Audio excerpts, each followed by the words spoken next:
What's going on is Anton from AntonDaniels.com. I appreciate you guys for continuing to rock with me, but I just got home off of an early morning flight, right? First thing through the door, I want to see my family. I love my family. You know, I'm a family man. I'm an advocate for families, right? Second thing, I got to get that hot shower because I got to throw the threads on. The threads make me feel like $1,000,000, but the third thing through my mind and all throughout the trip is that I gotta have that Teej pack.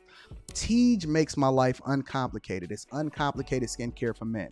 The first way that I started specifically was their level 1 system. It's a daily face wash to get rid of the dirt and grime on your skin. 2 times per week exfoliating scrub to get rid of the dead skin cells.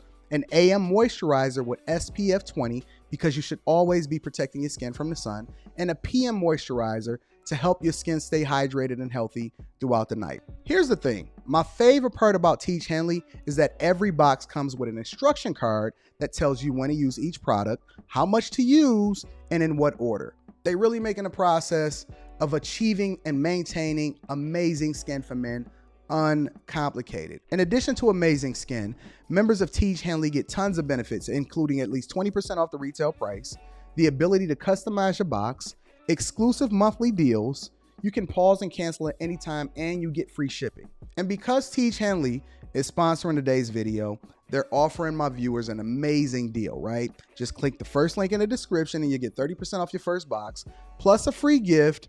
It's an amazing deal. You got to get started today. You're not out here trying to look like a Dusty. And if you travel as much as I do, which I'm sure most people don't, but you know me, I'm pushing my bag chasers in order to be in the top 5%, top 10%, top 1%. We got to make our lives uncomplicated, and Teej Hanley is no better product. You got to look good. You got to smell good. And you can't be looking like a Dusty. Make sure you get started today. Click the link in the description. Get that Teej pack. Feel the Teej, my friends.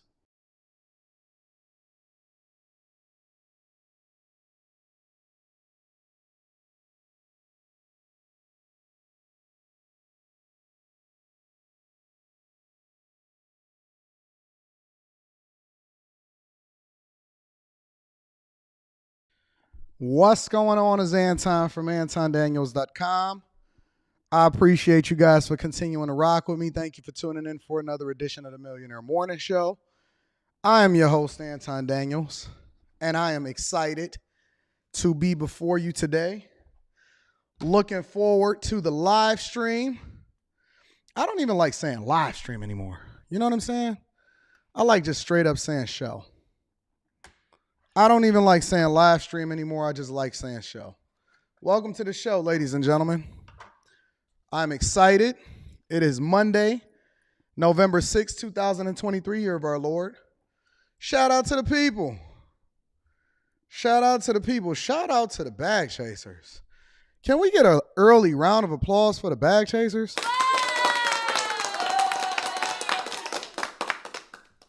Can we get an early round of applause for the bag chasers? What up, what up, what up, what up, what up? What's happening, friends and family? I'm absolutely, positively amazed at all of the support and the people that showed up for the Bag Chaser meetup over there in DC. Listen, I didn't know that DC loved me that much. I mean, I knew that DC loved me, but I didn't know that DC loved me that much.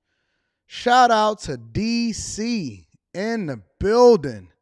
Yo, we had that whole place rocking. It was to capacity. Man, listen, not only was it to capacity in DC,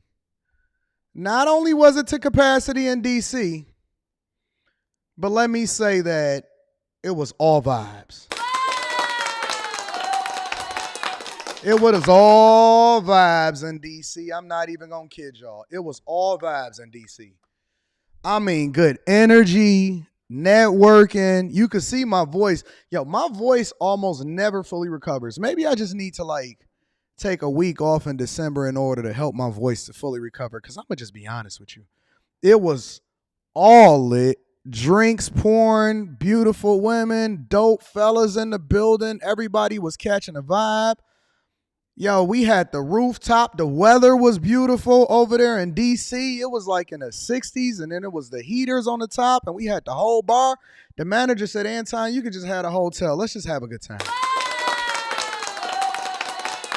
before I got there, they didn't know that we was going to be showing up the way that we showed up. I said, listen, it's going to be different today, so y'all going to have to get all hands on deck. All staff and all hands on deck.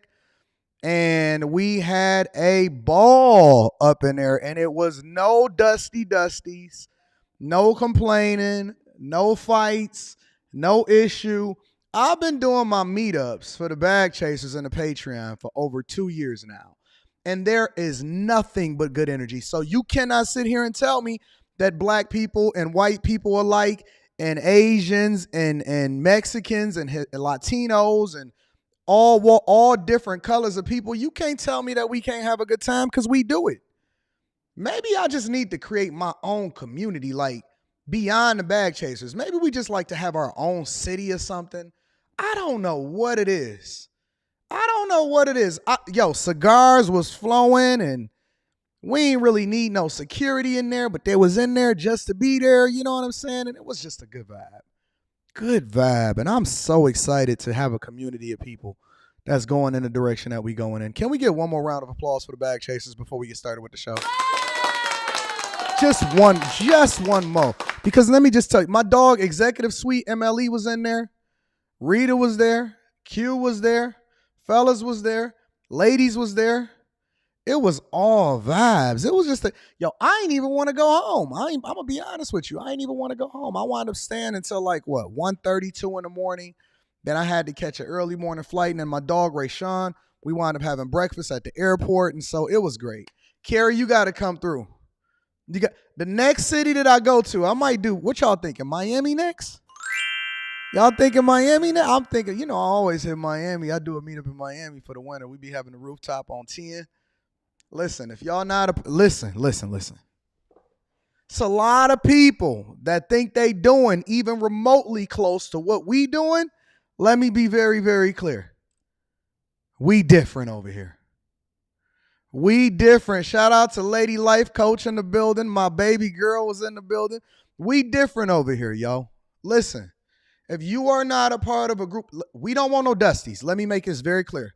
Let's do the housekeeping. Make sure you tap into that T. Janley, 30% off your first order plus a free gift. We don't want no dusties. I'm being very, very specific right now, because all of this infighting that we see on the internet, my tribe is different. So when you're ready to level up, when you're ready to be in the presence of people that get money, when you want to be in the presence of people that love being around beautiful women and the women actually love submitting to us, when you love being around a great space and it's drinks flowing and it's no bad energy and none of that, make sure y'all come over here to the Patreon. That link is in the description. Let me go ahead and pin it to the top of the chat. I don't even think it's in the top of the chat. Listen. Somebody go ahead and throw the link inside of the chat. I'm not going to do it right now. I'm in a vibe. I am feeling euphoric because of all of the people that come out and kick it with Time Dog, and we are always at capacity. We always blow out everything. It was just full. Wall to wall, people having a good time, good energy, and full. My dog, Fi Brown, was in the building. And I always say, if you can meet me in person and still say that you don't necessarily care for me, then I get that to you. But I ain't never met a person that ever had negative energy for me in person that didn't came out and see me. Ever. Make sure y'all tap into the Patreon. Shout out to Azriel. Link is in the description as well as pinned to the top of the chat. You'd have to be there. You just got to be there. Y'all got to get out of y'all comfort zone. Y'all got to come outside. And I know I'm one of the few content creators that's regularly outside kicking it with y'all, having a good time, vibing. I tried to kick it with and have personal one-on-one interactions with every single person that was there, but everybody was kicking it with everybody, and it was just a vibe. It was really one of the best networking events ever. You got to be there. You got to be there, man. In addition to the stuff that we drop inside of the Patreon, the masterminds and the live streams and the exclusive interviews and the tips and tricks and, what you need to do in order to level up, you got to come and be a part of the movement. And you know what I've determined? When I go on tour next year, Bag Chasers get in free. Bag Chasers get in free. You got to be there. I don't want to hear none of that, internet stuff. The internet is a way for us to connect, but the real vibes is in real life. The real vibes is in real life. You got to meet me. You got to come and feel that energy. You got to come and kick it with your boy in person. We go every year. We done hit every single city, month after month after month. Miami, D.C., we hit D.C. twice. Atlanta, we done hit L.A., Las Vegas, New York, Detroit, all of it. We done hit all of y'all favorite cities. All of y'all favorite cities, we here. Texas, Dallas, Houston. I'm in your city. Shout out to Ray Sean, my guy. All right, let's get started with the show, y'all. We in here. Make sure y'all hit a like for the algorithm, subscribe to the channel, turn on your notifications. Shout out to my people on Facebook. Shout out to my people on YouTube. I love y'all. Let me go ahead and read some of the super chats early. Let me give a shout out to Mike, that dude. Early super chatter, early cash shopper. I love you, my friend. Also, on top of that, I'm coming to Austin. Don't worry about it, Megan. I got you, baby. I got you. Hey, they say that Anton don't like black women. Use a lie, because all of the black women was showing Anton love. Straight up. Ash is in the building, says, good morning, AD and Bag Chaser. Salute to all of y'all. Shout out to Ash. We appreciate you. First super chat of the day. Dwight Bell is in the building, says it's 6 a.m. in Hawaii. Anton, and I'm almost done with my workout. The workout isn't the same without listening to the Millionaire Morning Show. God bless Anton. Well, you can definitely count on me Monday through Friday to get you through your workout. You know what I'm saying? Shout out to Dwight Bell. My dog, Ray Sean. Me and Ray Sean, we had to have breakfast in the airport the next day. You know what I'm saying? Shout out to Ray Sean. Says, shout out to the Bag Chasers. The progress is amazing. We're thousands. I'm coming to Raleigh, Kerry. And shout out to Kerry for being on time today.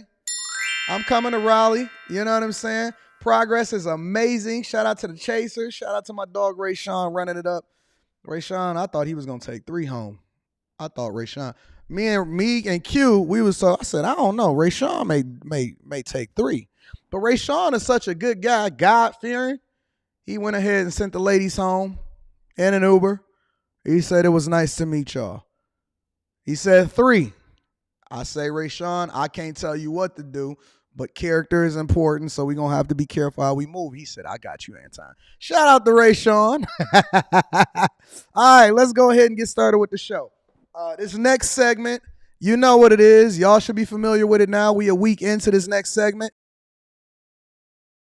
Next segment is called Quick Hits. Quick Hits. I need a new name for this. I don't really like that name, but we're going to go with Quick Hits right now. Quick Hits is a segment where we basically give you really, really quick news. We don't deep dive into this too much, but we want to just keep you informed on what's going on, whether it's related to the money. News that is important for us to be able to communicate with each other in order to keep us grounded and informed on what's going on in the streets. Thank you for the Super Chat Wealth Building Journey. I'm definitely going to be reading that shortly. So the first thing that we want to come into is President Donald Trump. President Donald Trump is set to testify in his own $250 million civil fraud trial. Let me go ahead and play that for you guys and keep you informed on what's going on. Former President Donald Trump is expected to take the stand tomorrow at his civil trial in New York. Trump is accused of fraudulently inflating the value of his properties to obtain loans and other benefits. CBS's Naomi Ruckham is outside the state court in Lower Manhattan with what we can expect. Good evening. Jerika, this high-stakes case could cost the former president control of some of his marquee properties, including the Trump Tower here in Manhattan. Tomorrow's testimony will help the judge determine how much the Trump organization owes after executives were found liable for inflating Trump's net worth and the value of his assets in order to get more favorable financing. Last week, Trump's sons, Eric and Donald Trump Jr., testified, saying they relied on an outside firm and accountants working for the Trump organization. The former president testified in a deposition in April he never felt his financial statements would be taken very seriously and warned people doing business with him to do their homework. Trump's oldest daughter, Ivanka, is set to testify in the case on Wednesday, and the civil trial is expected to last into December. And Jerika, a reminder, in addition to this civil case, Trump has been indicted in 4 criminal cases that will play out as the 2024 election is in full swing. I've never, ever in my life, I mean, Trump, I call myself Teflon Time. Trump is literally the modern day piñata for our federal government, and it's so obvious in my opinion, a modern day piñata for the federal government in order to try to vilify him, because I've never seen anybody gone after this hard as a president, ever. I've never seen it happen in my entire life, ever, as a former president. If, in my opinion, if you can't tell that this is a witch hunt, I mean, the guy got like 91 charges filed against him in Georgia. And they going after everything. They going after his finances. They're going after the women that he done been with in the past. They going after his children, anybody that ever defended him, anybody that was on his team. They all going broke. All of these people are going after him. This is a civil trial, which is separate from the criminal trial. And more importantly, I've read probably less than 24 hours ago that he's leading Biden in every single swing state as of right now, according to the polls. According to the polls, he's leading Biden in every single swing state. So that should tell you something. I believe that this is a witch hunt. I've never seen it. Listen, if all of this stuff was real and if it was a problem, then how come they didn't go for him or go after him before he became president of the United States of America? I think that the people, it was a blip in the matrix. Honestly. I believe it was a blip in the matrix.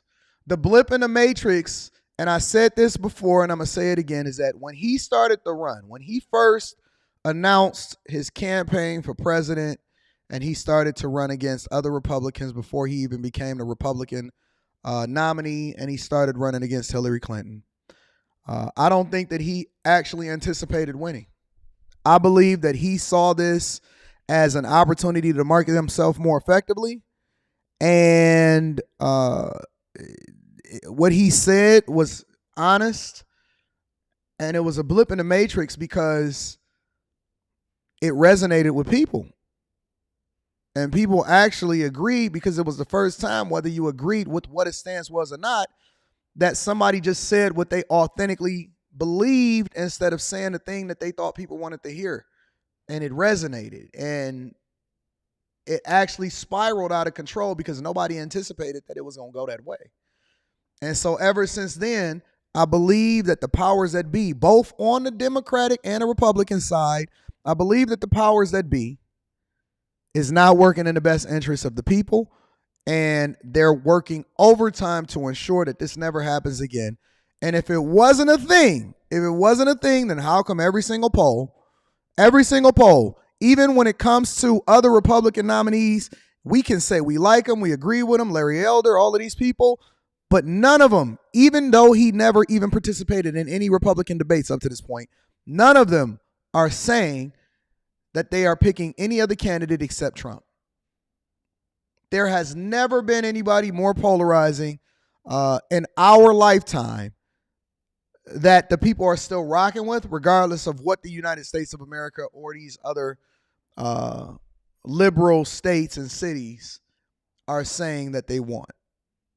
It's crazy. But I'm going to keep an eye on it, and I'll keep you guys informed on what's going on that front. Tesla is set to build and start to expand their factory in Germany, which is recently built. They're set to expand, and they're building off.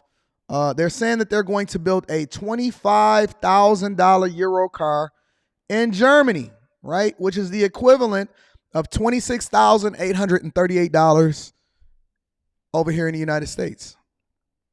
The car factory near Berlin, a source with knowledge of the matter, said on Monday, in a long-awaited development for the electric vehicle maker, which is aiming for a mass uptick in its cars. And so this is one of the reasons that Tesla is trying to drive out the cost of manufacturing, right? And they're driving out the cost of manufacturing because they're then going to hopefully, in their mind, and this is their strategy, to compete against the United States of American automakers, European automakers, Chinese automakers.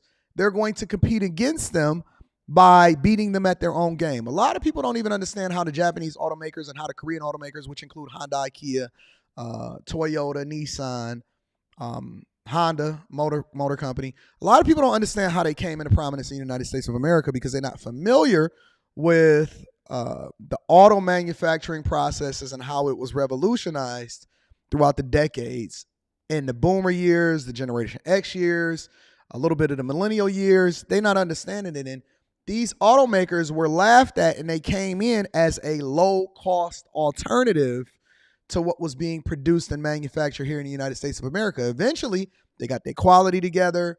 They had a price point that really couldn't be competed against. Their profitability was up. And so Elon Musk, in a modern technological way, is scaling up in a way that other automakers can't compete, and is really driving the manufacturing process haywire, and people don't know what to do because Tesla don't look at itself as auto manufacturer. That's where they make a lot of their money, but they look at themselves as a technological company, right? And so the way that they're making their money is not just from selling vehicles, but it's being innovative in a way that other automakers can't compete. So that's Tesla's goal, is next to try to, after they launch the Cybertruck, and they're also doing the Semi and the Roadster, and they're working on bringing to mass production a $25,000 vehicle that is first going to be manufactured over in Berlin, Germany.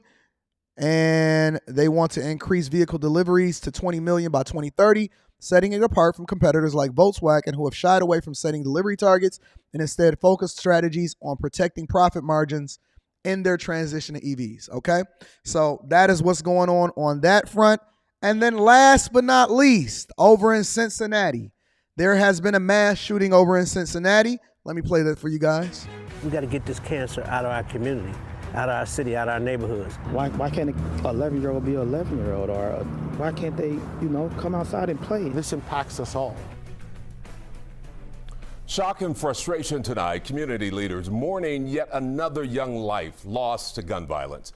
Good evening, everyone, and thank you for joining us. I'm Curtis Fuller. And I'm Lindsay Stone. It has been more than 24 hours since a shooter opened fire in the West End, shooting 6 people and killing a child. That person or persons responsible still on the run tonight. And now we're learning more about the 11-year-old boy who was killed as his community begins to deal with that loss. WLWT News 5's Rachel Hersheimer has been following the story and joins us live with more. Rachel? Lindsay, emotions are certainly high. This evening, there was a scheduled balloon release for that 11-year-old boy who was shot and killed last night in the West End. When our cameras arrived to that gathering, everyone abruptly started running away and scattering for cover after a potential threat to that gathering. On Wade and Jones Street, a memorial grows. We're losing our babies out here to the penitentiary, to gun violence. This stands for the life. Let me say this, and then we're going to move on, because, again, this is quick hits, and so we're not going to do a deep dive into this. These are just stories that I want to bring to the forefront of what's going on in you guys' life so you understand what's going on around this country and how it comes back to news, our community, our culture, the money, and so on and so forth, right? The victims, the boys shot. The one that died was 11. The other 5 was 12, 13, 15, a 15-year-old girl, and a 53-year-old woman in Cincinnati. Drive-by. They're properly labeling it as a mass shooting. See, and the reason Erica says, why can't we see the video? I don't want to play that video because I believe that it will be insensitive, and I want to make sure that we protect the platform, and I don't want anything to be censored on the platform. Not that it would be inappropriate to show, but the things that were being reported on the news and the videos that they were showing, I don't want to show that because I want to keep the energy high. I want to make sure that we're in a good space, but I do want to bring to the forefront of what's going on throughout our countries because I want you to understand how trash the culture is. 22 rounds. It says the victims were near an intersection Friday night when an occupant of a dark sedan fired 22 rounds in quick succession. Police Chief Terry Thedich told reporters on Sunday. Hit boys aged 11, 12, 13, and 15, a 15-year-old girl and a 53-year-old woman. One victim remained hospitalized and in stable condition.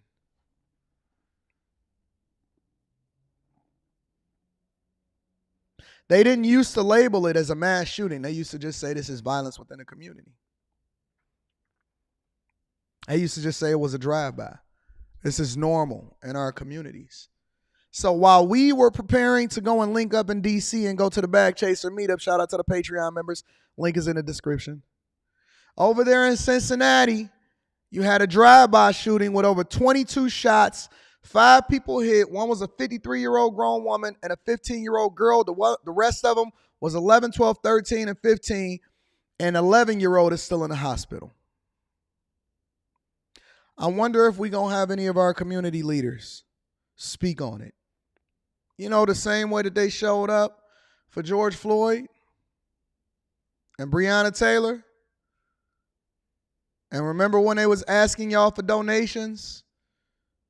And all of the people that say that they're the most prolific community leaders today, the Umar Johnsons, all of these people that supported, advocated for, and stood forth and bought and donated to all of these organizations, such as Black Lives Matter, I wonder if they are going to speak on the violence and the culture that we continue to subject ourselves to, and then continue to say that it's something outside of anything that we have control over as far as what's going on within our communities.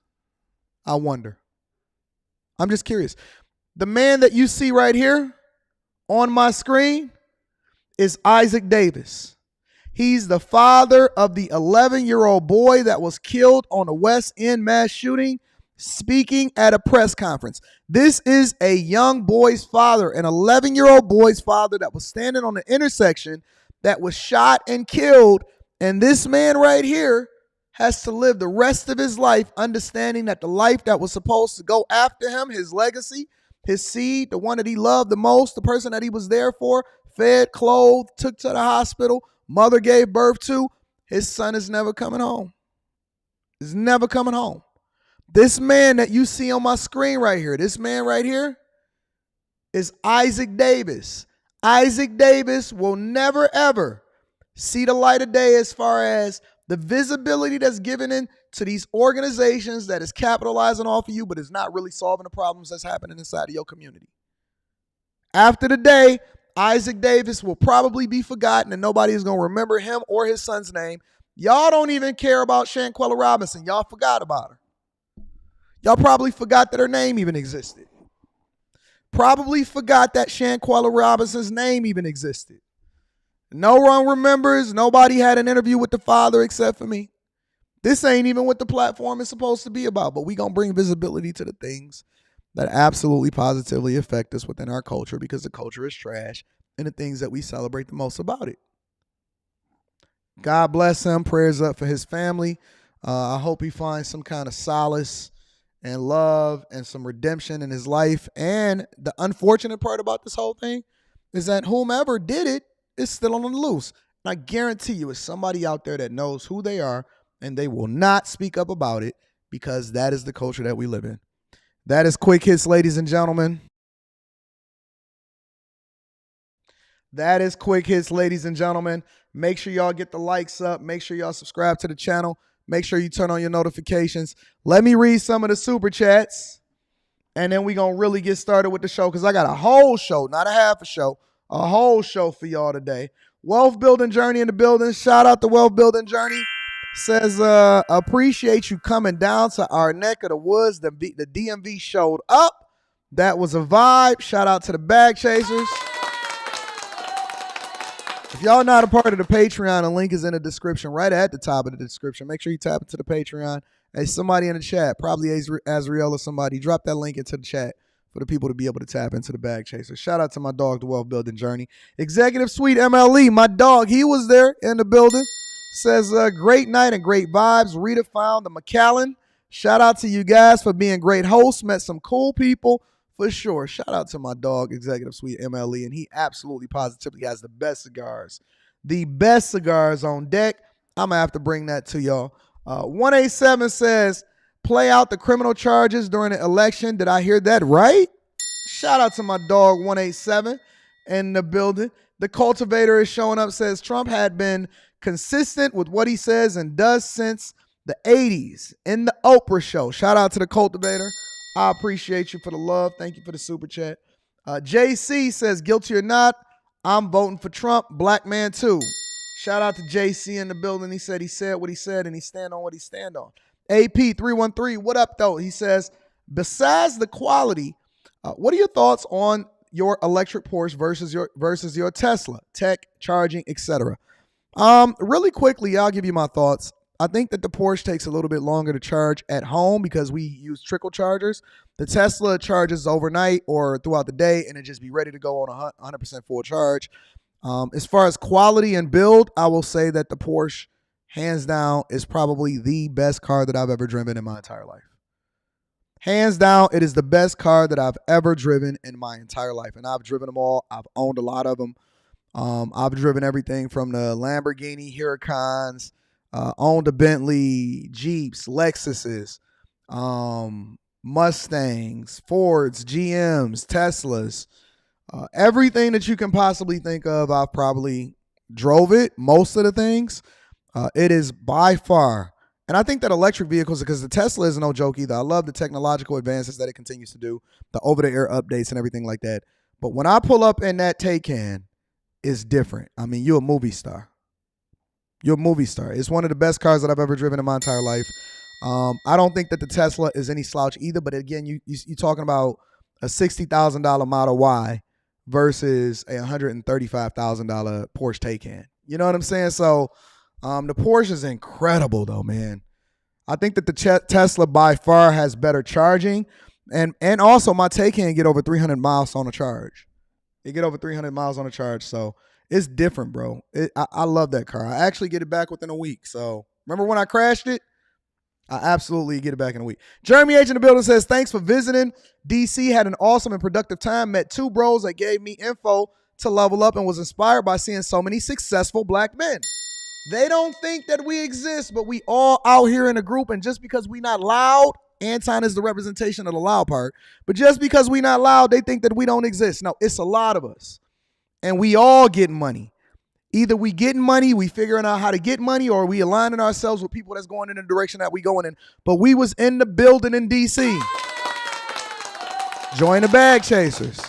Join the bag chasers. Sharon, he pulled up, him and his beautiful wife. Shout out to my dog Sharon. Had an absolutely awesome time with my fellow chasers. Salute.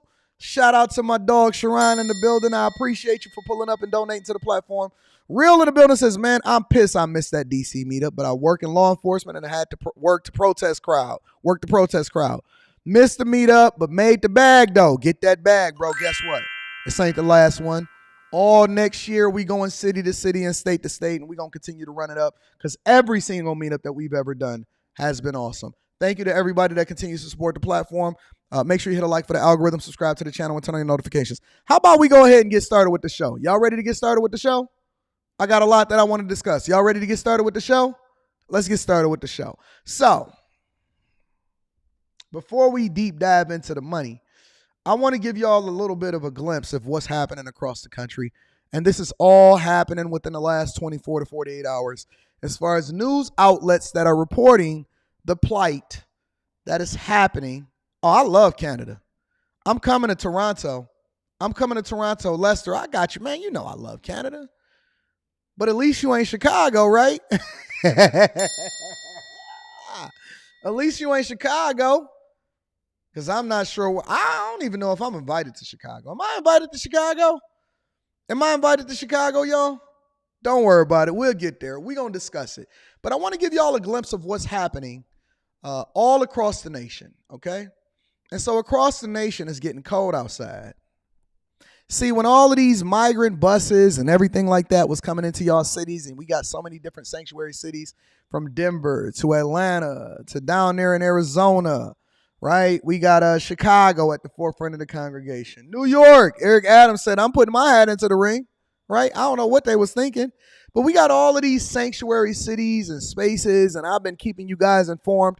One of the only content creators that is keeping you informed of what's going on, not only with your finances, but also what's happening across the nation as far as the migrant crisis and things like that. And it's getting cold outside. And so with it getting cold outside, we're facing a dilemma, ladies and gentlemen. This is exactly the situation city leaders and migrants feared. There are thousands of asylum seekers sleeping on sidewalks all over the city as temperatures plunge toward freezing. It's the coldest most of them have ever been. These Venezuelan natives seeking asylum here in Chicago are for now stranded, wrapped only in donated winter coats, hats, and gloves.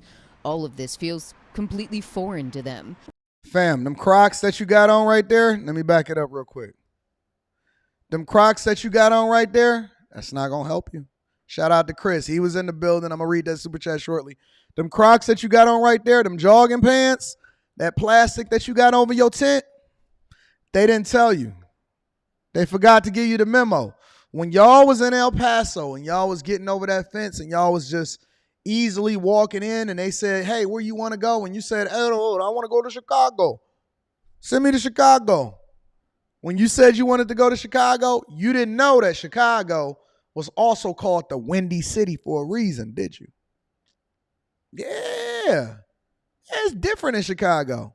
See, they didn't tell you about that because they didn't want to, discourage you from picking the place that you wanted to go to because they was just trying to figure out how they can get you out of where it is that they were so that they didn't have to spend over $2, $3, $4 million a day to house you. See, when they made Crocs, they made the sport mode for the back to go up, but they didn't make it to where it could fill the holes and then make that plastic not be extra hard when it started to get cold outside. Misael told us, yes, it's been and is very cold. We are finding out that it is going to snow, and we are hoping they get us out of here as soon. He got that good leather jacket on. I don't know where he got it from. See, when they was making that trek across the jungle, I don't know where they got that good leather jacket. Listen, I don't even think I got a leather jacket. I be wearing hoodies with a bubble coat over my junk in the wintertime because, I'm from Detroit, so it's a little different. We familiar with what's going on. We know how to dress accordingly. We got the ice skating rink down there at Campus Marsh is about to be popping off downtown. It's going to be lit with the holiday market. Downtown Detroit is a place to be in the wintertime, man. It is awesome. It ain't cold in the D no more. It's warm. We got hot chocolate. We got ice skates. We got families, friends, ball drop like it used to be in New York. It's a little bit better over here in the Detroit area. We donate. We take care of our people. We get the homeless off of the streets. All of that. But see, I don't even think I got a leather coat. He got the leather, and it ain't even December or January yet. It ain't even February. It's only November. As soon as possible. Misael and his cluster of sidewalk neighbors have been here for a month and a half, sleeping with just the protection of plastic and anything they can find. He said, I don't have kids, but there are families here with 2, 3, 4 kids. They are inside and outside. The city has dispatched buses to offer overnight warmth from the sudden winter temperatures. We need more than the warming buses, but we need to take everything we can get, right? City leaders have been scrambling for weeks trying to establish so-called base camps, massive military-style winterized tents like these that have already been built in New York. We are in this room saying no. In mid-September, many people in the Morgan Park neighborhood revolted against plans for a base camp at 115th and Halsted, where an affordable housing complex is set to break ground next year. Monday, a city council committee approved that land acquisition. The ward's alderman wants answers.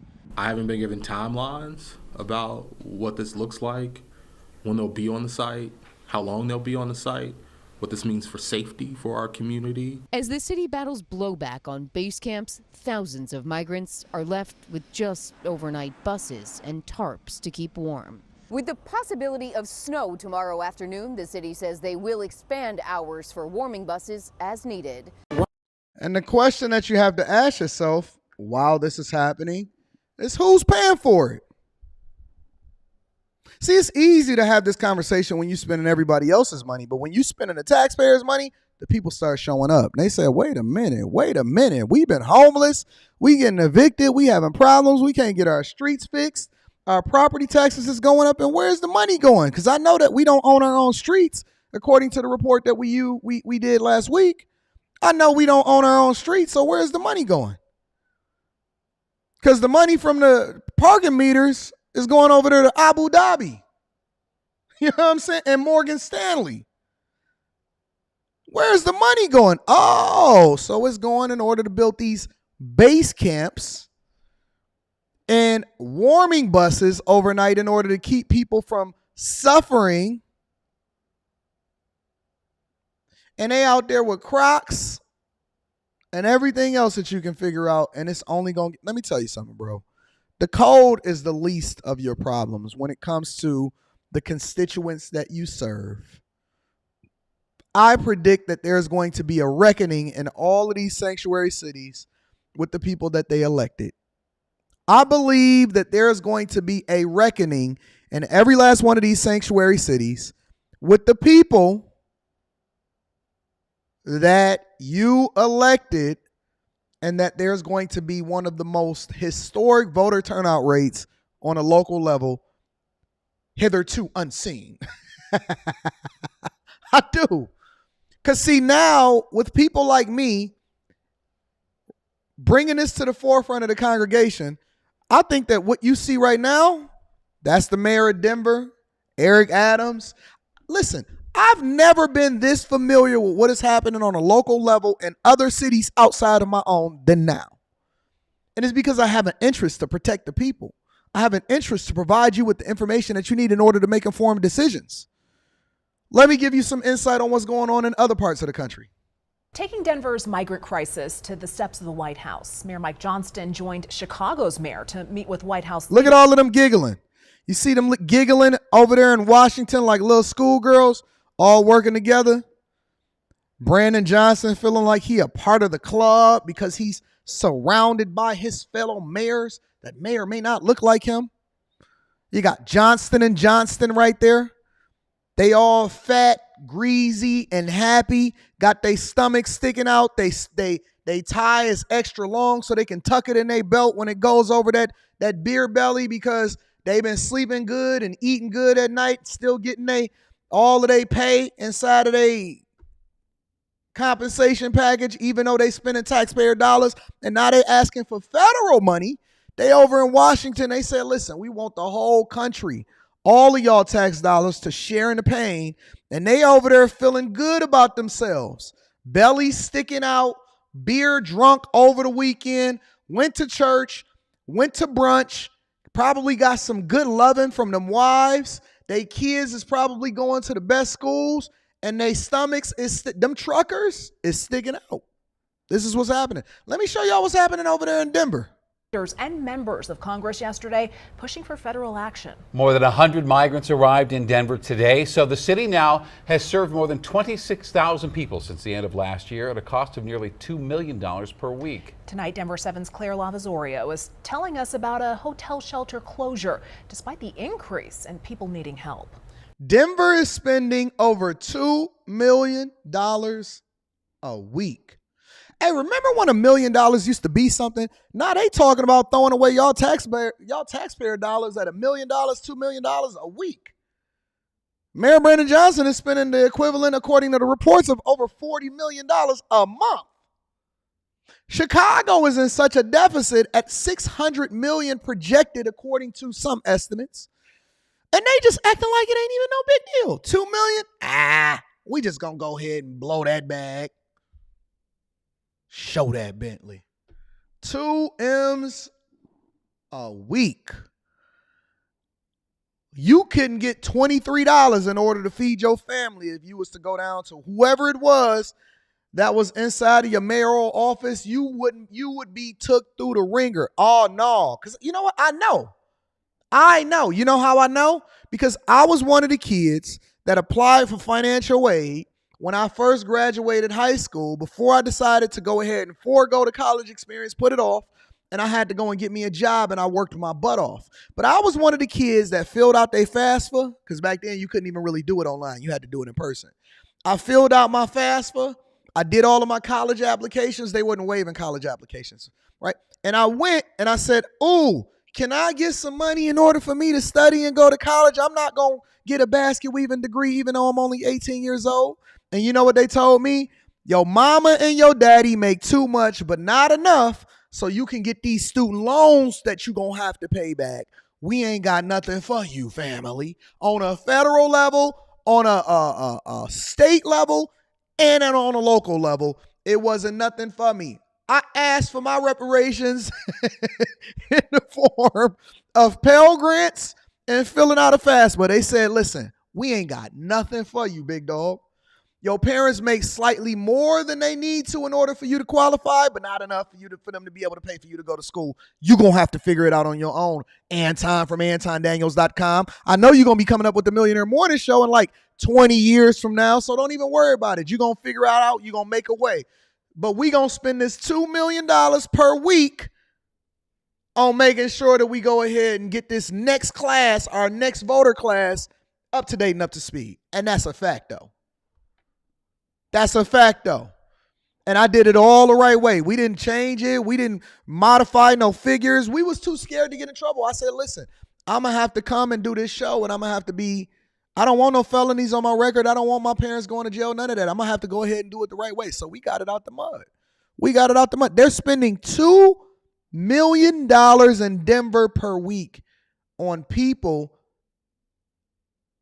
that is just chilling on warming buses and making sure that they can stay in hotel rooms. That's a fact, though. This ain't my opinion. This is a fact. When this hotel closes on Monday, about 30 migrants will be transferred to 4 other shelters across the city. I talked to one woman here from Venezuela who says she has a short-term plan, but no long-term solution for a place to stay. After a 3-month journey through the jungle, this woman from Venezuela is one of 2,000 migrants now living in Denver. We're getting by day, searching, getting used to life here because it's very difficult as well, the English language. You look at this woman right here, right? And outside of the fact that she can't speak English, she got her eyebrows arched, her hair is done. She got a gold necklace on. She got the tattoos right here on her shoulder, right? She got the plunging blouse or whatever it is that y'all want to call it. She got the butterfly eyelashes. Her makeup is done to a perfection.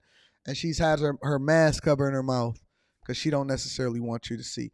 And this woman, I just want y'all to listen.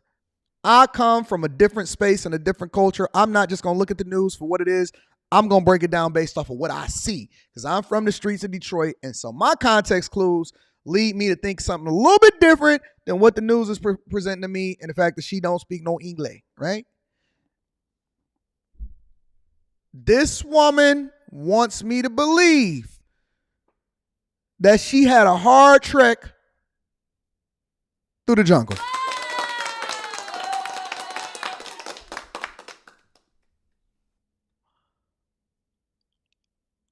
Lions, tigers, bears, cartel members, monsters everywhere. She had a hard trek through the jungle. And she's trying to figure out how she's going to make it over in Denver. Denver is a tougher place to survive because they're going to kick her out. Mayor Mike Johnston is kicking her out of her comfort inn than it is to get through the jungle. I'm just saying, I just have to look at it for what I'm looking at it like. Let me play the rest of the video. I know y'all be getting mad when Anton don't play the whole video first before he start giving his commentary. The city, the cold, but we'll get there. She's staying at the Comfort Inn in North Denver, one of 5 hotels being temporarily used as shelters for migrants. Though numbers are still high, the city says 108 people arrived in Denver Friday. The city will stop using the Comfort Inn as a shelter next Monday. Denver's Mayor Mike Johnston led a group of mayors this week who met with the White House to request financial help for the migrant crisis. Part of the conversation certainly was about the importance of the presidential supplemental. Who is Karine Jean-Pierre? I haven't seen a press secretary that spent this amount of time, that's been in that role. Trump used to go through press secretaries like this. Y'all not getting it together? Let me get another press secretary. I've been seeing Karine Jean-Pierre as a press secretary for the White House for Biden. It seems like since he's been in office. She is a spokesperson for Biden. I need to do a little bit of research on this woman. Funding request, which also includes support for communities and to continue our work to accelerate the process of work permits. Amanda Blaurock, executive director of the Village Exchange, says funding is tight for her nonprofit that provides services for hundreds of migrant families each week, with limits to the length of time. See you crazy. I'm reading that super chat shortly. BlackRock is working to support legislation to speed up migrants' ability to legally work in the U.S. Because 14 days as an individual and you're out, or 37 days as a family, well, what's next? That doesn't change your legal status. You still not have a job. As for this woman, after the Comfort Inn's closure, she plans to stay at another hotel nearby for a week with money she saved, and from there navigate her new life day by day. Money saved from where? Okay, listen. I'm just curious. Money saved from where? So you got a week's, most people do not have $500 to $1,000 to be able to get themselves out of emergency. If you have no ability to work, listen, let's have an uncomfortable conversation. If you have no ability to work, you have no legal status, no ID, no nothing. You don't have nothing. You just came over here with nothing through the jungle. Where are you getting the amount of money to be able to stay for over a week at a new hotel when you get kicked out of the regular one? Honestly, look, it's not, I'm just trying to understand it the same way that y'all trying to understand it. I'm minding this through in real time. We can't lose hope. We knew it wasn't going to be easy, but it's not impossible. I'm Claire Lavazorio for Denver 7. So that was Chicago and then subsequently Denver. And now we're going to go over to New York and see what's happening over there. All of my favorite mayors. New York City migrant shelters at full capacity. The situation. Wait a minute. Listen. Don't get mad at me. Y'all got to be patient with me. Don't get mad at me. Be patient with me. God ain't done with me yet. Who is this woman over here on Fox 5 in New York? Fox 5. Who y'all hiring over here in the green? Somebody give me her Instagram so I can figure out who she is. And we can get an interview here on A Million. They want me to change. I can't change. I am who I am. I'm stuck in my ways. I am a 41-year-old man that is stuck in my ways. I got money to spend, flights to catch, bag chasers to go and hang out with. And I want to know who Shawty is in the green shirt that is on. You can't tell me that Fox 5 didn't put her on there with that outfit knowing that she was going to be on there having a conversation about the time. You're not going to do that with me.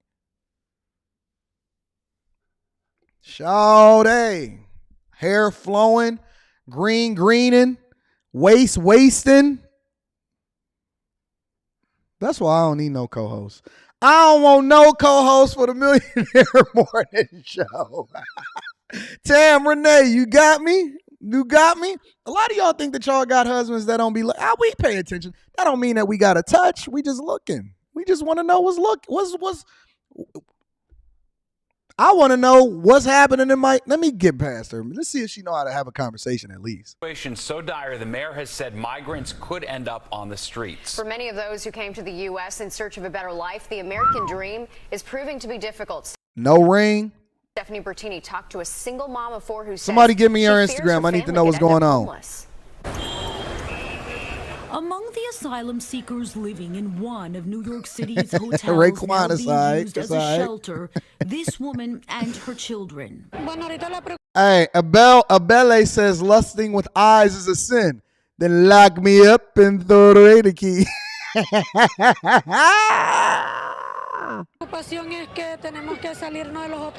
The worry is we have to leave the hotels, she says. She asked us not to show her face, explaining she's afraid of being exposed. She's more comfortable living in the shadows because of her immigration status. Wait. Exposed to who?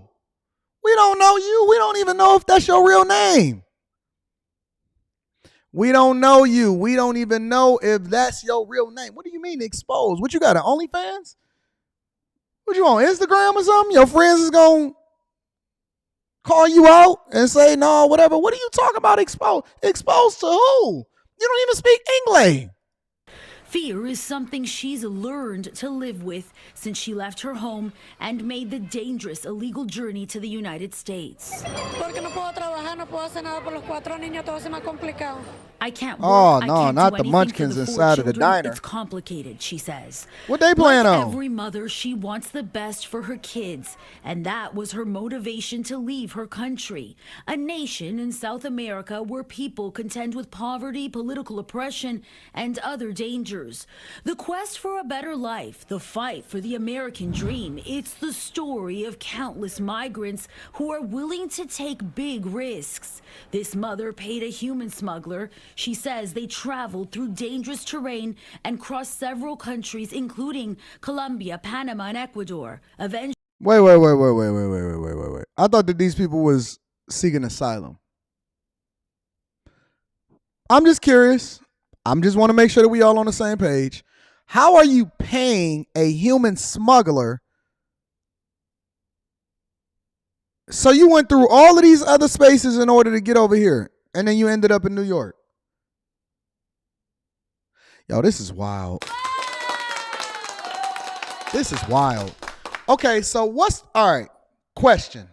And then I promise I'm going to play the rest of it without stopping it. Question. What is the difference between illegal immigration and seeking asylum? Just curious, because it used to be illegal immigration. What is the difference between illegal immigration and seeking asylum? Somebody fill me in. I'll wait. You know I like to interact with the chat. I'm going to be reading Super Chat shortly.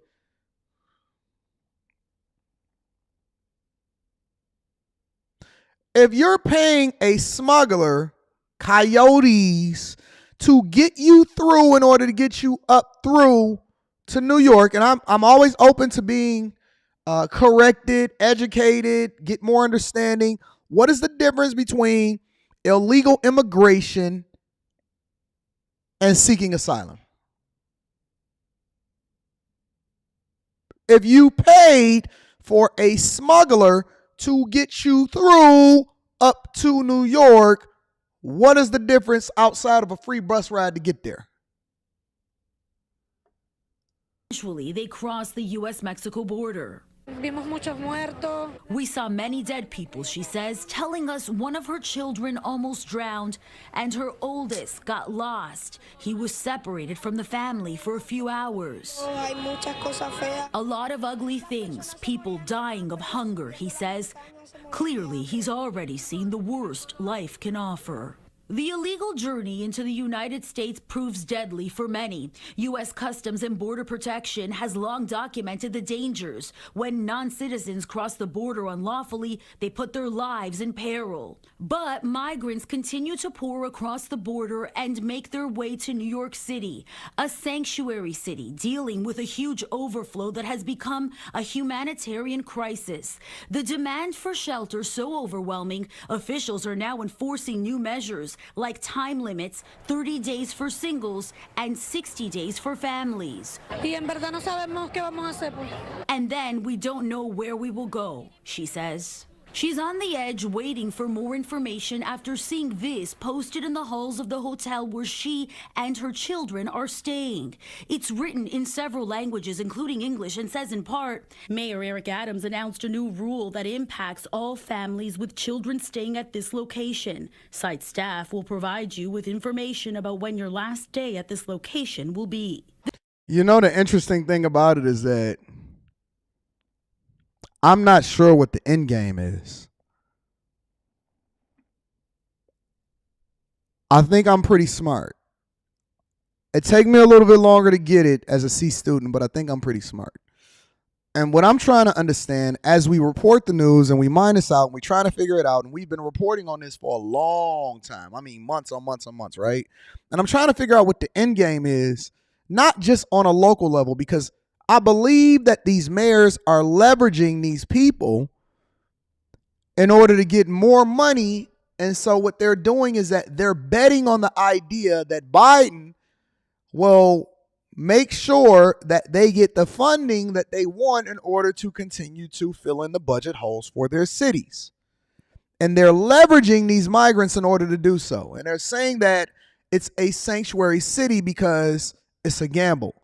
Now, the gamble for Eric Adams, if I had to put it all together with my C student context clues, is I'm going to say that these people are going to have to hit the streets in a certain amount of time because we don't necessarily have the funding in order to keep them up here, right? Which they knew that before they came there, but in order for them to be able to justify and move according to how the Matrix is forcing them to move, they had to play the game, right? And so they're basically doing what Sean Fain from the UAW did to the automakers, and they saying, okay, well, we're going to put them out unless you give us some funding, unless, in order to keep them there. But here's the thing. This game has been going on for a long time. This game has been going on for a long time. And that before I went to the New York meetup months ago, I contemplated of whether or not I was even going to go to New York because I had been hearing stories about not only migrants continuing to take up a lot of the hotels in New York City, but also on top of that, there still was residual effects from all of the people that were allegedly homeless that was being housed inside of these hotels. So why would I pay good money, or why would I continue to invite my bag chasers to come and stay at these hotels if it's being overran and being used up and abused by people who were not supposed to be, or people who were not paying customers at the same time? So again, because to say that, okay, well, we need $5 billion in additional funding, such as what Mayor Brandon Johnson did in New York, or I'm sorry, in Chicago, when they all went up to the White House and they said, oh, we need $5 more billion, that doesn't actually solve for the problem, and that you still are going to have to support these people for an extended period of time, give them some form of asylum, which is the first thing that you're doing, which is why you then ask for the money. You're using taxpayer dollars in order to do so. And then on top of that, I'm assuming that the play is to get them some form of citizenship, which would then allow for them to be able to vote and then become a part of the new voter class, and then give them the ability to be able to work, to fill in the holes that we have as far as the jobs that people don't necessarily want to do, which then takes away from the middle class because companies won't necessarily have to hire people at a certain rate. The market is based off of what somebody is willing to do it for. So I'm going to watch it. I'm going to watch it. I'm going to pay attention to what's going on in these streets.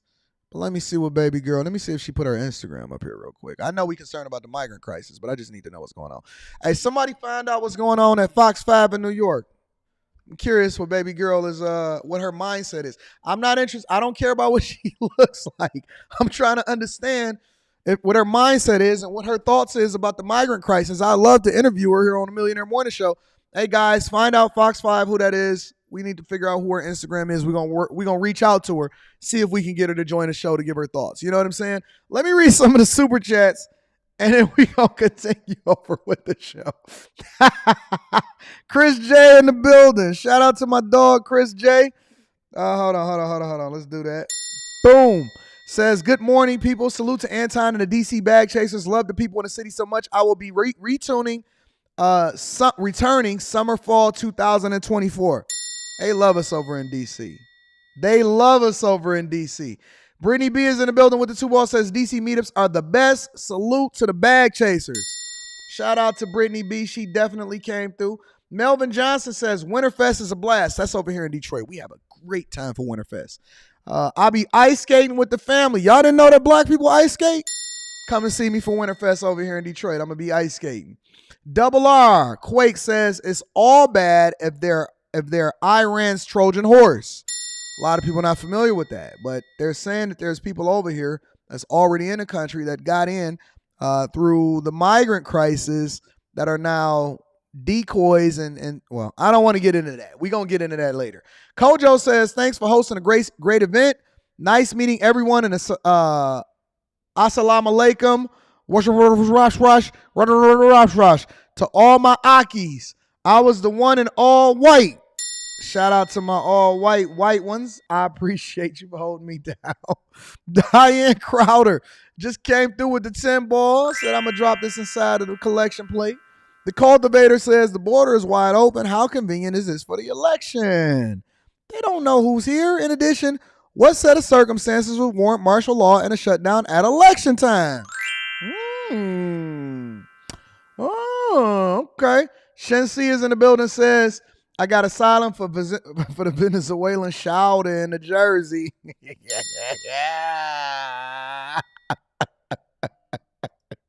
Mr. Lot, shout out to my dog, Mr. Lot. Say a round of applause for Dora the Explorer making it out the jungle. For real. Shout out to my dog, Mr. Lot, Miss Crow T. Shetty. So let me drop this inside of the collection plate. Yeah. Ash came through with the 2 ball, says 80. She looks like a transformer. I don't think so. I don't believe so. So you saying that she's Dwight Howard? Don't worry about it. We gonna get there. Ivan Jr. says only so many jobs Latinos can do. So many restaurants, food trucks in an area that will generate livable wage. Today's prices, there's no different living in South American countries versus starting over in the US of A. Yeah, but the upside is big, and they want to make sure they capitalize on the upside. Hold on, let me give it. Shout out to my dog Ash. Says the U.S. government via NGOs are contracting and paying for illegal aliens transportation from country of origin to the United States Mexico border. There are plenty of documentaries and reporters on the ground filming these events. Shout out to Ash for the 50 ball and for educating us and keeping us informed on what's going on with the U.S. government via NGOs running it up. I appreciate you, my dog, and thank you for the 50 ball. It does not go unnoticed. Lenny23 says, love a green sweater. You know what I'm saying? If I'm fooled, then we all fooled because that looked pretty substantial to me. Tell the Truth Nation said, you drink milk, Anton? The only milk that I drink is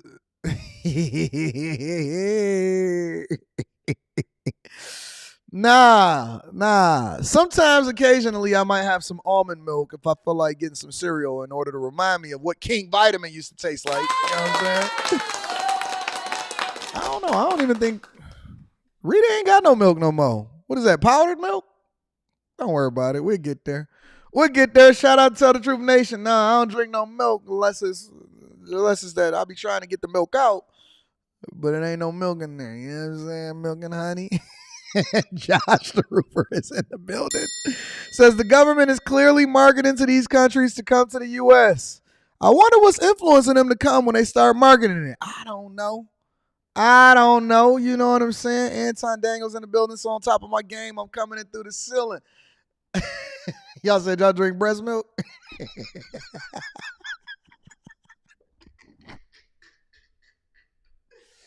Oh, all right, y'all. Come on, man. We got to get going on with the show. Make sure y'all hit a like for the algorithm, subscribe to the channel, and turn on the notifications. Listen, I might do a comedy show coming into the theater near you.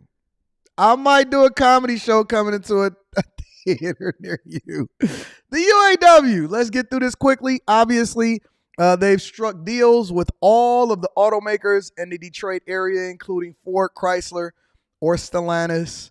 What do you mean? Rita ain't having no more kids? That means it's got to be, don't worry about it. Ford, Stellantis, and General Motors. And they've made announcements over the weekend, including their tentative agreement with Stellantis, as well as speaking to the GM agreement. And so I want to play a little bit of that. I had an opportunity to actually look at a little bit of what they were saying with the Chrysler one before we get into KevOnStage, because I want to get into the KevOnStage thing. So I'm going to play a little bit of this, and then I'm going to give you what the next play is. Actually, Sean Fain is going to tell you exactly what the next play is.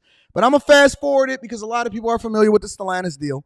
And then we're going to play the GM one. But I want to fast forward it to a specific spot so we can break down why the UAW is moving what they moving, how they moving. And then I'm going to give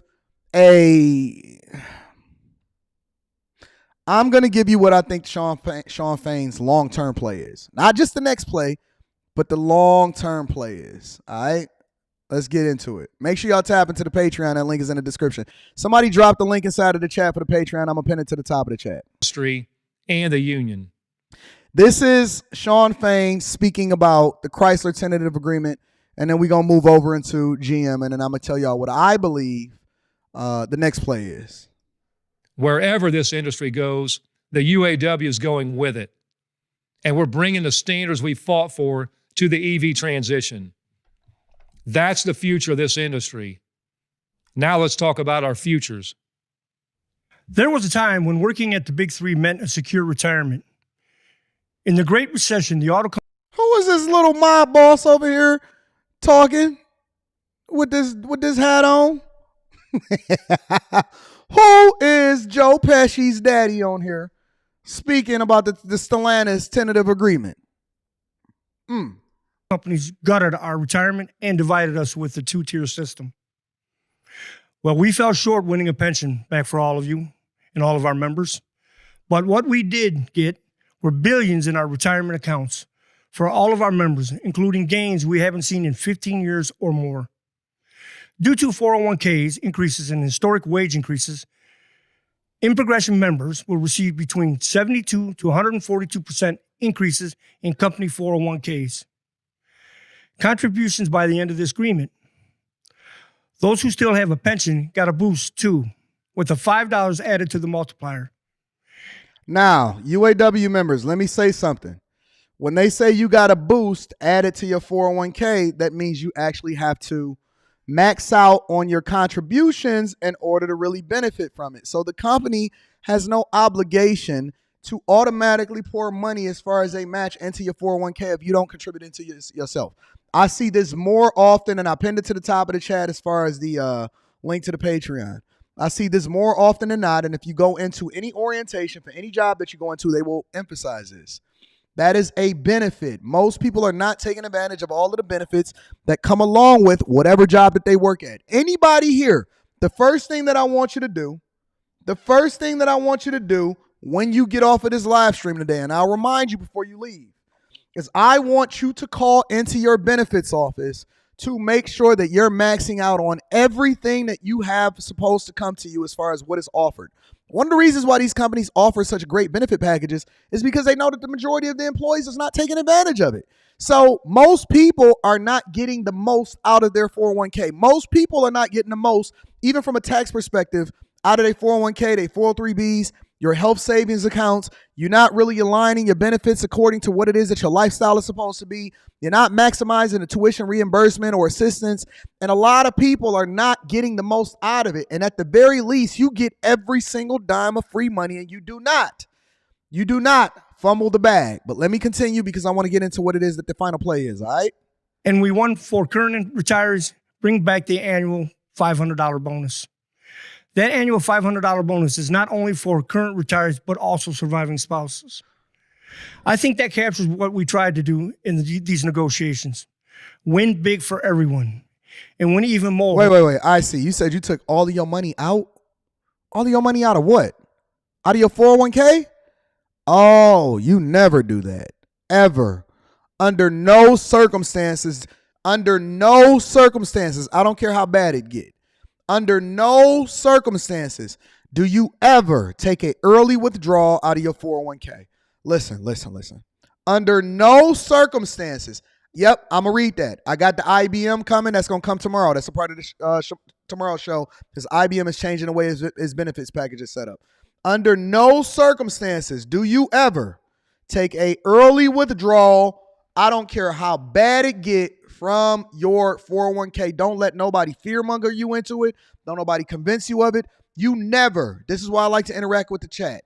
Don't ever take any money out of your 401k as an early withdrawal. Worst case scenario, you can borrow, which you then have to pay it back. But you never, ever take any money out of your 401k as an early withdrawal. I don't care how small it is. I don't care how big it is. You never take any money as an early withdrawal out of your 401k at all. You said took it all out before they don't allow you to access your money. Oh, Jesus Christ.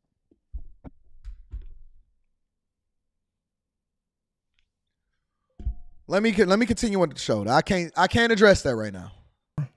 For those who we left behind. At the bargaining table, we spoke passionately about how many of our members can't afford to buy the vehicles we build. Just visit Sterling Heights Assembly Plant or Jefferson North Assembly Plant on any weekday morning before the start of the shift, and you'll see a line of vehicles for UAW members who need a ride to work. Or drive through the parking lot and see the cars that are parked there. They aren't new. The company heard us, and we're excited to announce we have won the first car lease program in Big Three history. The same lease program enjoyed by Stellantis managers will now be extended to UAW members. Under this program, UAW members with a minimum of 2 years of employment will have access to significantly discounted leases on Stellantis vehicles. I don't care about this part. Let me fast forward a little bit more. I'm reading Super Chat shortly. Routine maintenance such as oil changes are also covered. Creative solutions. We also made a point of undoing decades of damage done by Big Three corporate greed, and we focused on what would unite us across our divisions. But it was never just about winning big right now. We also needed to rebuild the foundation of our union, our unity, our fighting spirit, and our strike muscle. This is the most lucrative contract our union has won in decades. These contracts are so good, even non-union auto workers are getting a raise. Terrified auto executives across the country are rushing to give their own employees raises in the hopes of fending off the UAW. And Sean Fain is telling you the truth on that. Sean Fain is telling you the absolute positive, for the first time, he is being 100% truthful about that. That is happening across the board. What automakers usually do that are non-unionized, including Toyota, Honda, so on and so forth, and the ones that are in the South, right, is they wait to see what happens as far as the negotiations for the UAW, and then what happens is they give them a raise commensurate with whatever it is the workers are expecting or what they see happening over there in the UAW. And they're able to do that quickly without any kind of pushback, problems, or trouble in order to make sure that they fend off the unionization of employees over in other counties, other states, and other plants, right? Because they do not, under any circumstances, want the UAW in their plant because they see what is happening and what happened with members and with Ford, Chrysler, and General Motors. They see what happened, and so what they do is they try to make sure that they are proactive and giving their employees whatever it is that they want that is commensurate with what it is that's negotiated over at the UAW. And so this play, and Sean Fain is actually being absolutely truthful. I don't necessarily agree with his tactics. I don't agree with his mindset on a lot of things, but he's absolutely truthful. This play was not for just you guys over at Ford, Stellantis, and General Motors. It's not. This is to set a foundation for using it as an advertisement for what they want to do at other plants that are not yet unionized. Jobs are not growing. They're going away, which is one of the things that they're trying to fend off and that they're trying to extend over into the electrification of vehicles, because in most instances, you'll have like somebody like a General Motors or a Ford that has partnered with somebody like a Panasonic in order to manufacture batteries. In most of those shops or most of those plants, those are not unionized shops. Those are not UAW members. And one of the things that the UAW fought for in this negotiation was the ability to be able to unionize in those places in order to extend jobs and to grow the membership. Remember, the UAW since the 90s, the 2000s, the 2010s have basically been gutted from a membership perspective as far as the amount of people that are UAW members. Up in Flint, it used to be over 200,000 people in the 80s and the 90s. Now there's less than 80,000 members of the UAW that are plant workers at Chrysler, GM, Ford. I keep saying Chrysler because that's what we call them over here in Detroit. But Stellantis, Ford, and General Motors. And so one of the things that the unions have been focusing on and fighting for is the growth of the union, which also fortifies their strength inside of the United States. And so this was not just a victory for the workers per se. This is an advertisement for you to then allow for them to unionize in your shop, wherever it is that you are, so that they can say, hey, you too can be living like us. You too can be getting the bag like us. You too can be rolling with us. The flip side of that is they are profitable in the other plants in the South, but they don't want the union. The question that you have to ask yourself in this Russian roulette game of eat the rich is whether or not these plants will be willing to shut down if, because it's only a matter of when they try to unionize, if they are willing to keep those plants open, if the UAW decides to unionize over in their shops. That's the question. So the short-term play is advertisement so that we can go over here and try to unionize over in other spaces in order to grow our membership. But I'm going to tell you what I believe the long-term play is. But what the bosses always fail to remember is that the choice to fight for a better future belongs to the workers. Toyota's future won't be determined in the boardrooms. It'll be determined on the plant floor. It will be determined by working class families sitting around the kitchen table. And the same is true for these big three contracts. Rich and I are bringing this contract to you because we wholeheartedly believe we squeezed every dime possible out of the company. Did you hear that? They said we wholeheartedly. He's telling you what the play is. He's not speaking to the UAW membership that is currently a part of the union. They're speaking to the people that are not a part of the union, that are a part of other potential shops and other potential companies for them to be able to unionize. This is not a press conference for Stellantis or General Motors or Ford or the UAW membership. This is a press conference, and the reason why they're leveraging social media as a tool, I had a conversation with a lot of y'all over at the Bag Chasers meetup this past Saturday about getting y'all social media presence together, but we're going to talk about that later. They are using this as an advertisement in order to speak to Toyota, speak to Honda, BMW, and so on and so forth to try to gain membership over there. They are speaking to them. They are not speaking to you. They saying, listen, he just admitted it. And this is something that is this used to be a cardinal rule that you did not do when it came to unions and having a conversation about what you got out of another automaker. He just said it straight up. He said, listen, we squeeze these companies. We are the mob. This is nothing other than a mob. This is the same playbook that the Italians used over in New York in order to continue to squeeze the businesses that they were in control of. They said we squeezed the Chrysler, Stellantis, Ford, GM out of every single dime that we can squeeze them out of. We squeezed them.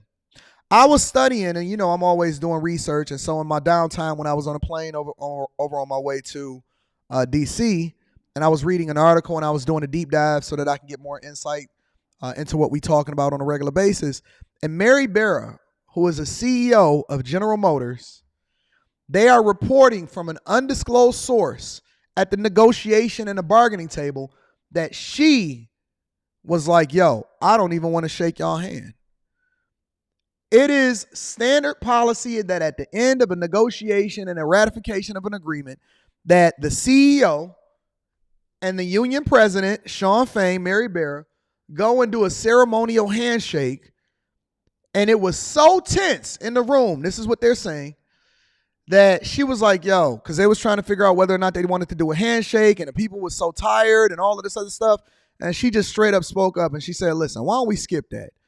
We ain't had no handshake when we started to do this negotiation, because Sean Fain said that we not shaking y'all hand in this negotiation in the very beginning, which is also ceremonial, right? And so she said, you can go and look it up, you can study it. And she said, listen, you ain't want to shake our hand when we started this negotiation. We got our agreement. We don't want to shake y'all hand now.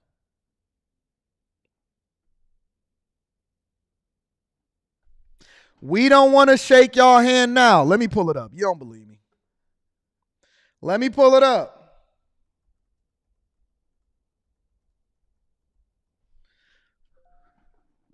Let me pull it up.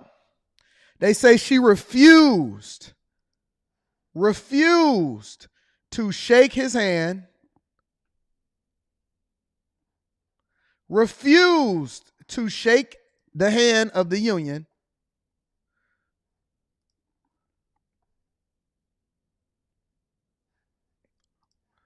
matter of fact, I'll pull it up on the GM forums right now.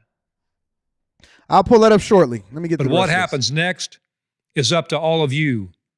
You have the final say. So now is the time for debate and discussion. And no matter the outcome, we will move forward together as a united UAW. There's a lot more in this agreement.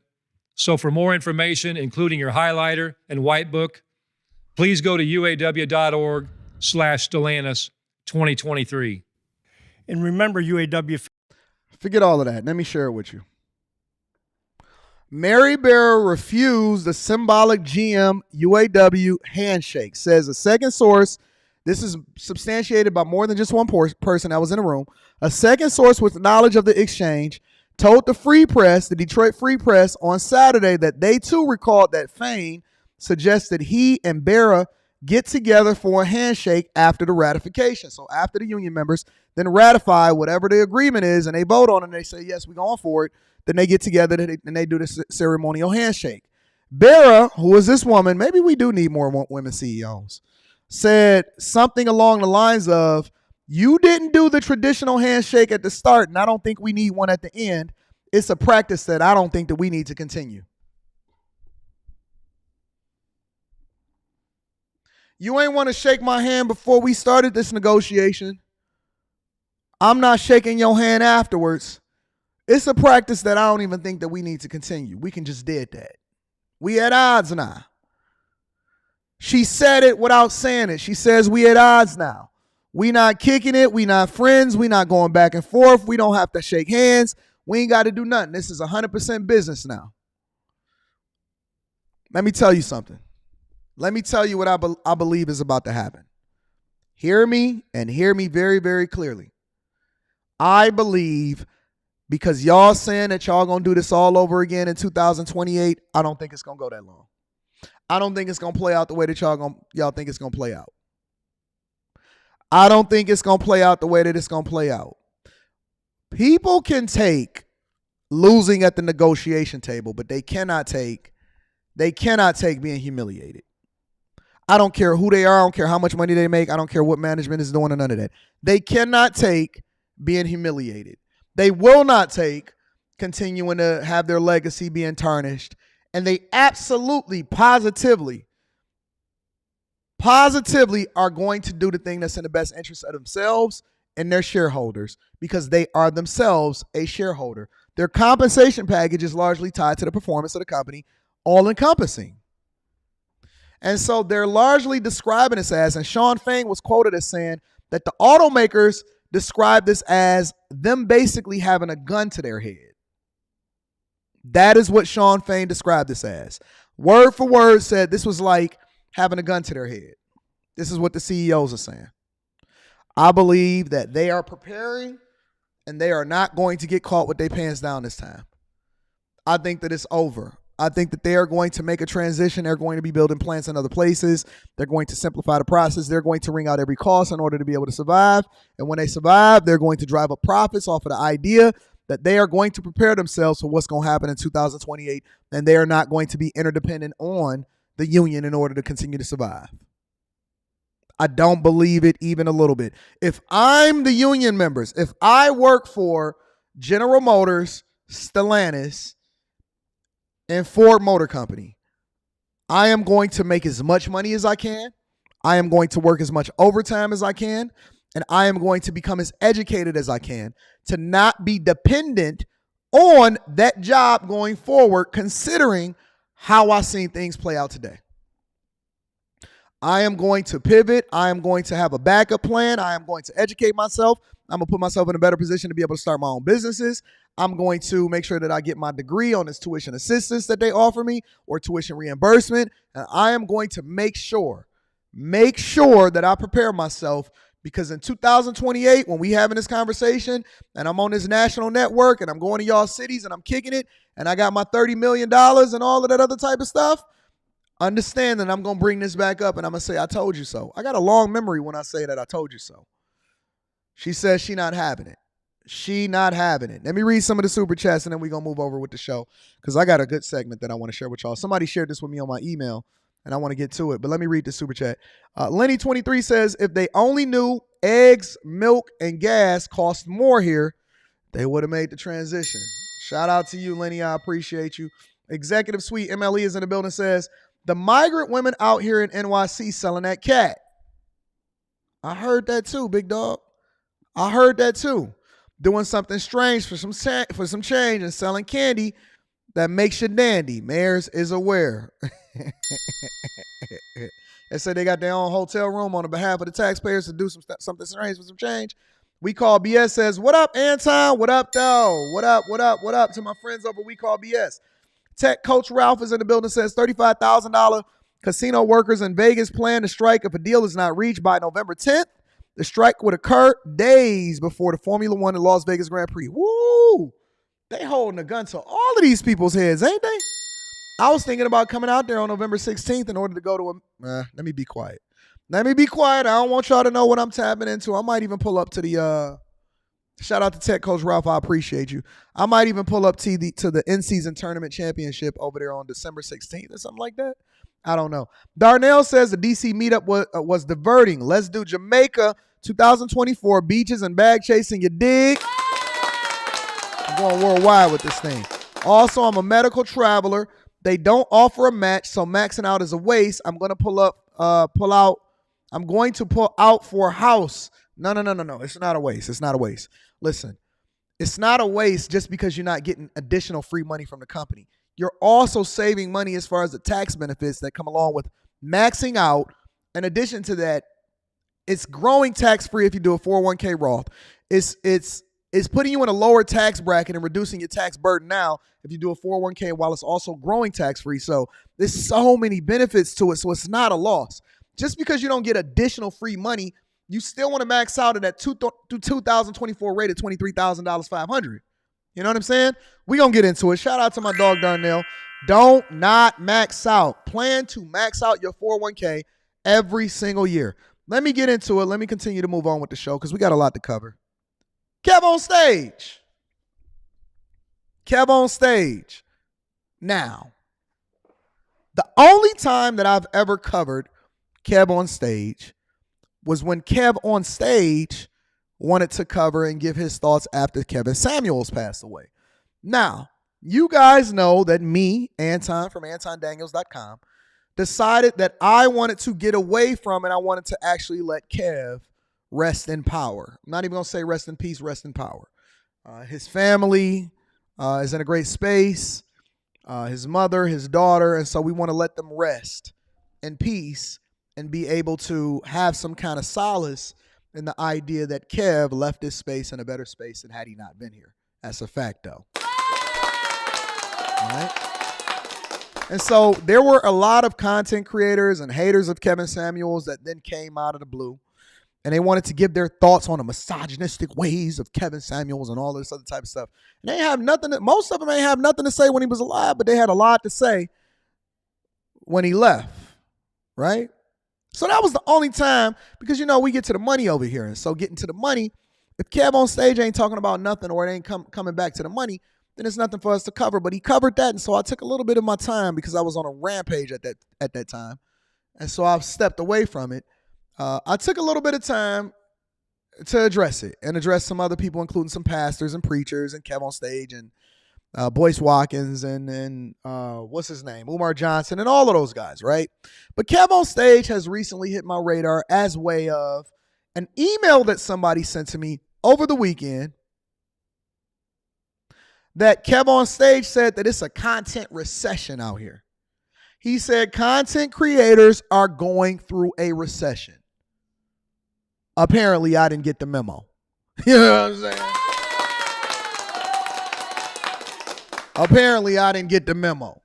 He said content creators are going through a recession, and he was speaking to himself. The bag chasers didn't get the memo.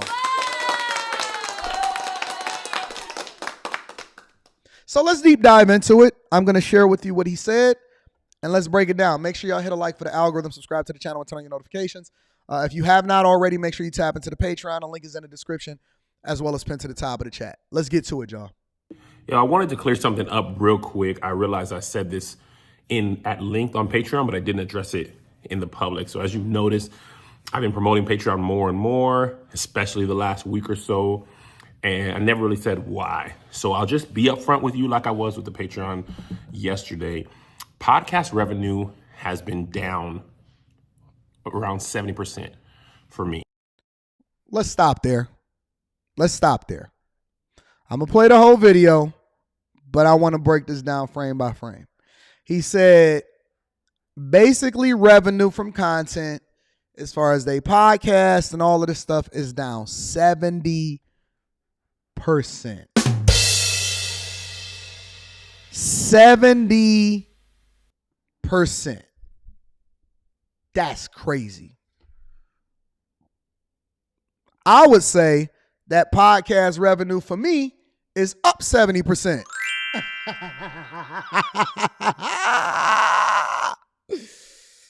Listen, he is not the first person that I've seen this from, but I see a lot of content creators that saying that, yo, revenue is down significantly. We down 70, 75, 80%. We not making no money no more. It's tight out here. Bag chasers. We don't want to brag. We don't want to talk about it. You know, I show my numbers. I'm not going to sit here and give you some mythical figures, 70, 80%. You seen what my numbers are. You seen what my numbers are.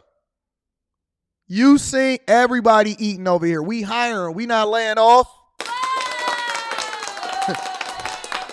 If you used to work for KevOnStage or what's my man name? The guy with the Coffee Hour podcast. What's his name? Graham Stephan. I know he laid off his editor. I know all of y'all going through layoffs or whatever like that. It's different over here, though. So if you want to come over here to Death Row, come and holler at your boy. We ain't going to be dancing all in your videos. I know it's tough for a lot of content creators. I'm not going to say no names because I promised some people that I wouldn't I wouldn't come after them, or I wouldn't even mention them as long as they stayed and played their position.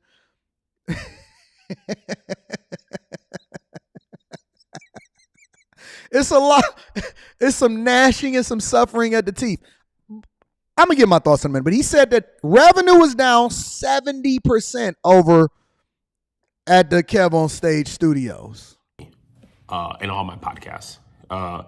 Josh, Angel, and Greg, salaries are dependent on podcast revenue. And it used to be. Oh, not just throwing your people under the bus saying that they dependent on podcasts. Listen, don't talk about my salary. Listen, just give them a general idea. Don't be sitting there talking about I'm about to be broke if we don't get our revenue up in order for you to continue to pay your people. We ain't never laid off over here at the Anton Daniels from Anton Daniels Media Studios over here. You know what I'm saying? Let's continue. Tremendously lucrative, and I was able to pay them and all that type of stuff, but it's downturned tremendously. So instead of having to lay them off or reduce their salaries, I decided to give the Patreon audience and you an opportunity to help basically save their jobs. I'm not even, Jesus. Put it plainly. In order to help keep them on payroll, I'm going to offer more stuff on Patreon. Not begging for Patreon so you can save people jobs. Let me get a butt up. Boom. Not begging on pay. Listen. Let me tell you, Patreon, the reason I have one of the biggest Patreons is not because we begging people to come to the Patreon. It's the value that people see that we bring to the people. It's not because of, listen, people roll with me because they see the value that they get as a result of rocking with me, because we meet up with the people, because we add value into their life, because we help them make more money, because we actually are pouring into them, and we are a community and a tribe of people. Listen, don't donate to me in order to make sure that I'm happy or that I can continue to save some jobs. That's not a good business model. And this is why I keep telling y'all, a lot of these people got lucky and they just so happen to be hot at the time that the internet was paying attention, but they didn't necessarily have the talent, the business acumen, the ability to continue to draw an audience and grow a platform. And they did it fast. But they didn't have the ability to be able to sustain it and grow it. And so what you're seeing now is not a downturn in content creation because it's up for the people that I know. What you're seeing play out now is the separation between the real and the fake. It's a separation between the real and the fake. The ones that actually is hitting and continuing to produce and win on the biggest level. I don't care if all of the NBA players decided to start a podcast. I don't care who stream at the time that I stream. I don't care about what nobody else doing. I'm going to do what I'm going to do when I'm ready to compete on the highest level. I'm not worried about what anybody else is doing, because the separation between the ones that's great at what they do and the ones that have a great business acumen and know how to monetize their platforms effectively, it's going to separate. It's going to be a difference between the ones that know and the ones that don't. And so if you're not ready, then you just going to wash out. That's what's called capitalism. Capitalism ain't no different than every other platform. I was reading the comments in this video when he posted it. And the content in the comments was like, hey, y'all, we need to come together to save the platform. Oh, man, they should be worth more than this and all of this other stuff. No, you are worth whatever the value is that the market determines. Sometimes there's shows that go out of popularity or they go out of production because it's a bad show compared to when they first launched. American Idol is not the American Idol that when they first launched at the time that they launched, because it's a different economy. It's a different space. People are in a different area and they want different things. They want more authentic content. They want a different type of thing. That's why these studios need to give me 30 million. That's why these studios need to listen. At one point, and this is just being real, y'all thought that Boyce Watkins was at the forefront of what black people are supposed to be like when they talk about money. He's like watching paint dry. Let's just be real. Don't nobody want to listen to Boyce Watkins. Now you see a lot of these content creators, they trying to do some of the same things as the Manosphere doing. They want to do this. I see a lot of these people that used to talk sports, now they want to talk about relationships. Man, that ain't your expertise. I dare you. You're going to get washed over here. You don't even want to stand in this type of space. You don't even want to know about what it is that I've got planned for y'all going into 2024, because it's going to be a reckoning. And if you are not a great content creator, if you don't know how to pivot, if you don't know how to produce, there's a lot of content creators that hit a ceiling. And so now it's downhill because their numbers is going off. Bro, do you know that the Anton Daniels channel, let me show you something, bro. Let me tell you something. A lot of people don't even know. Because if you go to the About page, and you know I'm always going to make it about me because it's my show and I do what I want to do. Do you know, bro, that I'm going to just keep it 100 with you. We did over 7 on the Anton. That ain't even the Millionaire Morning Show. On the Anton Daniels channel, and a lot of people not even familiar with this, we did over 70 million views. 70 million. Across all of my different platforms, across YouTube and stuff, I've done over 250 million views. We are coming. When I start to share my numbers with a lot of these people, with a lot of these executives that we in negotiation with in order to get that $30 million and all of that, when I start to break it down, when I start to go into the numbers, you know me, I don't mind showing it to you. Because if you just go to the About page, it's not going to show you what the real is. It's not going to show you what the real is. It's going to show you what it is that we present to you, that we didn't private, that we didn't take off, we didn't remove. Overall, we did over 70 million views. That's a fact, though. 6.2 hours of watch time. 6.2 million hours of watch time.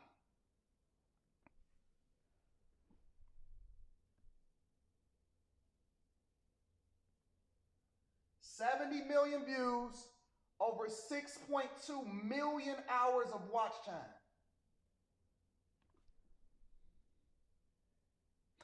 One channel.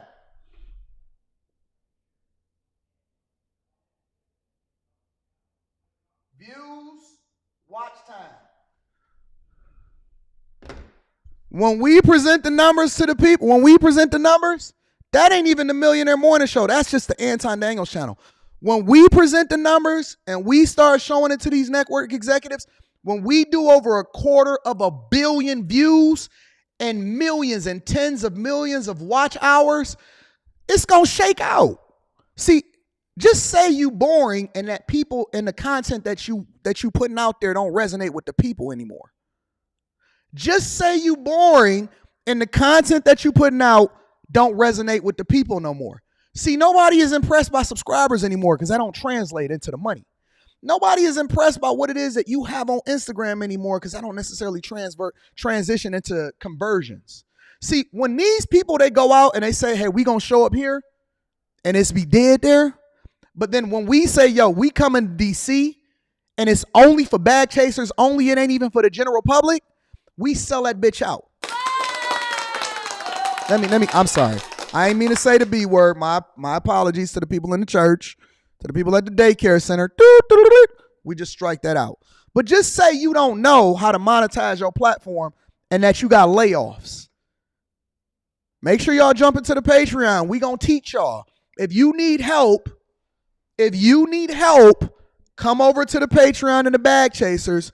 We gonna make sure that you understand how to monetize your content, and you gonna be making way more money than these people that think that they got all of the subscribers. We gonna crush them in every single way.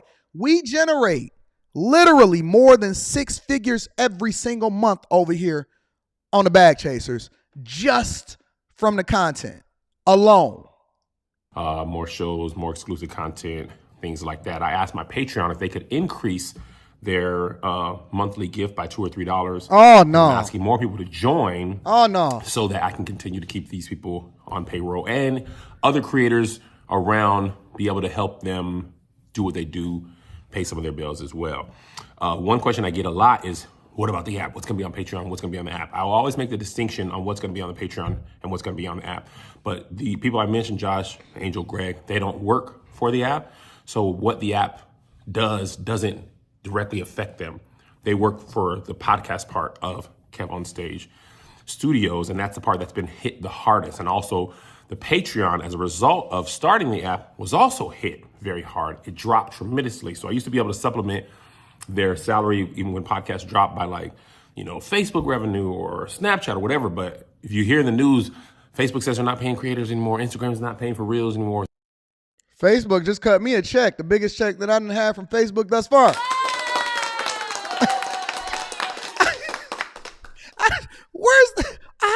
I don't know what these people are talking about, yo. Listen, I'm so thankful that I was able to get the business lessons and then apply it to the content creation. And then I got better than them at content creation, because not begging, you can't beg in order to, listen, it's not the people's responsibility in order for you to take care of the salary of the people that work for you. Everybody that worked for me got raises. Everybody that worked for me got raises. You can't tell people to increase their giving. What you do is you increase the value that you add to them. And then if they choose to continue to work with you because they can't go without the value that you add, that is the way that you start to continue to increase the people that patronize you. If you can't hack it, if you can't cut it, then just say that. If your podcast ain't popping or you boring, then just say that. All businesses, look, in every other business in life, if it ain't working, then you got to do layoffs. If it ain't working, then you got to do layoffs. Do some cutbacks. You can start doing your own editing. Maybe you need to get a different podcast or whatever, so on and so forth. But listen, if the restaurant not popping, then they got to lay people off. If the plan is not popping, then they got to lay people off. This is called capitalism. The people will go where they see the value or where they feel like they can continue. We got over 2,000 people in here watching live right now. We ain't even finished expanding over in the spaces that we supposed to be in. The people will go where they see the value. If you are not a value add, then you are going to be removed from the visibility of the people. You are going to fall out of favor. I hope you had investments in other things and you're not just dependent on this in order to survive, because if they work for you, then they probably going to be working for me.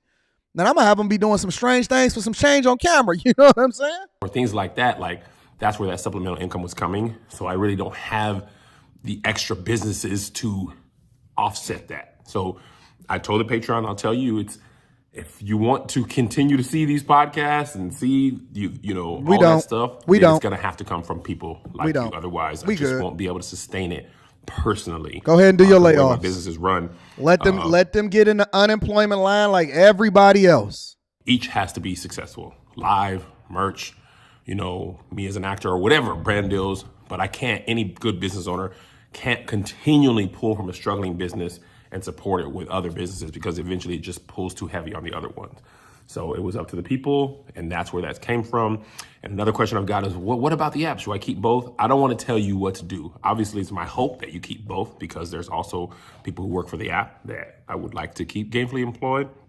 But I've been putting everything towards the app, even my own investments. And if the podcast revenue hadn't dropped this much, I wouldn't even be doing this. Somebody said 2,000 people on a live stream is not really a lot when people have 20 to 40,000 live. Okay, well then let's see how we compare monetization. Because in the United States of America, I'm regularly in the top 50. In the United States of America, I'm regularly in the whole country, I am regularly in the top 50. And we definitely busting down more checks than them. That's a fact though. We definitely richer than them. We definitely busting more checks than them. We definitely negotiating bigger deals than them. That's a fact. See, here's the thing that people don't understand. I'll give you a little bit of a hint, right? My core audience and the people that love me, they love me. They love me. I had a conversation with the lead attorney on his platform one time, and the lead attorney said, Anton, and I'm going to keep mentioning this, and the lead attorney is my guy, but I'm going to keep mentioning this. The lead attorney said, Anton, would you rather have 1 million subscribers or 100,000 subscribers that you have? And I said, I'd rather have my 100,000. And they laughed at me. They laughed at me. And I added the context. I said, I'd rather have my people that really, really core mess with me than have 1 million fair weather, because the subscribers numbers, they don't mean any. Listen, I know people that got 1 million subscribers and can't throw a rock inside of the ocean, bro. They don't mean anything. If you can't translate that into something, listen, you can have 50,000 people watching, but if it doesn't translate into revenue, it doesn't mean anything. I've seen 4,000 and 5,000 people watching a live stream, and I don't even ask for cash apps or super chats. I just say I'm going to acknowledge the people that support the platform because you see the value in what we're doing. And so just because you see the value, I'm always going to read your super chats because I appreciate everybody from $1 to $500. But let me be very, very clear. Let's be very, very clear. I've seen people that have had 3,000, 4,000, 5,000 people on the live stream and can't get a $5 super chat to save their life.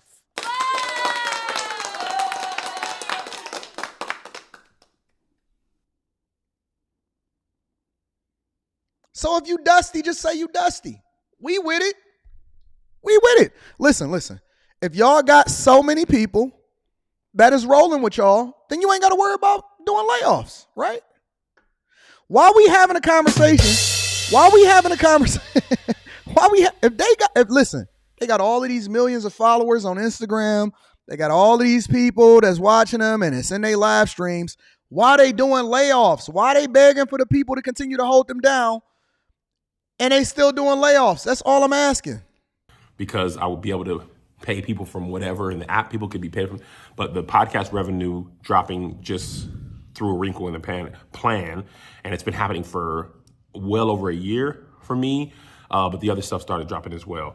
So my personal family's doing okay. It ain't that situation, but that's that. So in exchange for more content, you'll be able to see more stuff. In exchange for that, these people will keep their jobs. And it's my hope that it all works.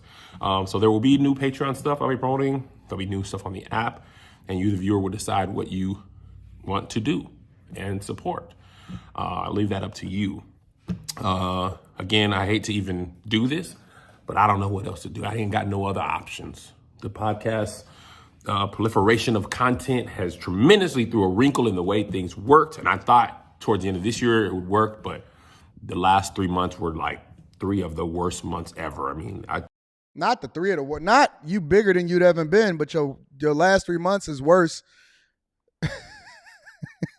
Not bigger than I ever been, got most subscribed, not having more followers and Instagram people rocking with you than it ever been, but you had the worst 3 months ever. Listen, and I get it because, you know, they laugh at you. You know what I'm saying? When you downturn and then when you come back up and all of that stuff. Listen, get your money, do your thing, but let's be clear. Let's be very, very clear.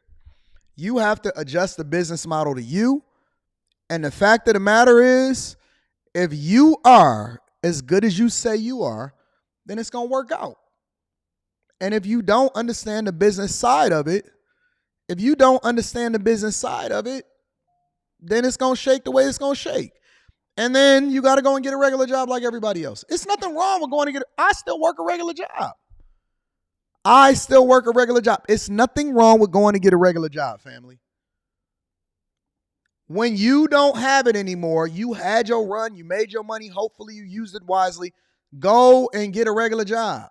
I told the Patreon this, podcasting this year, there were times where the Love Hour itself, just alone, made more than all my podcasts consistently this year. And if you watch podcasts, you'll see like Marriage Be Hard doesn't have nearly as much ads as the Love Hour used to have. That's because these simps are starting to wake up and they coming over to Anton from AntonDaniels.com and they say, listen, Love Be Hard, Woman is Womanin, or whatever the name of y'all podcasts are.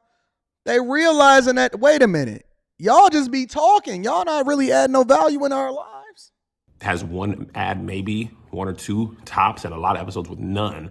So that's no revenue. And YouTube doesn't pay nearly as well as it used they to. do. So blah, blah, blah. I feel like I'm repeating myself, but that's that. YouTube so pays I hope you great. understand. YouTube pays incredible. Remember, if you can't pay for anything and you just watch stuff for free, it's totally fine. All I'm doing is offering it to you. Only you know your own finances. I'm not even gonna edit that out because I gotta go. Only you know your finances. This is just my offering to you. You decide what you want to do with your money. I'm just telling you why I'm going so hard. All right. I love. So if y'all want to continue to keep people employed over at the KevOnStage platform, be sure to go and up your Patreon contributions to him in order to keep the people employed. That's not a sustainable business model in my opinion. So I think that he's going to have to make some adjustments, but who's to say? Listen, everybody got a different way in which they monetize their different platforms. And I think that it's great that people are able to make money on the internet, but then at the same time, you're just going to have to compete. That's what it comes down to. Regardless of how big your audience is, regardless of what you rock out with, you just going to have to compete. All right, let's continue. Chris J says, I didn't get the memo neither. We good over here.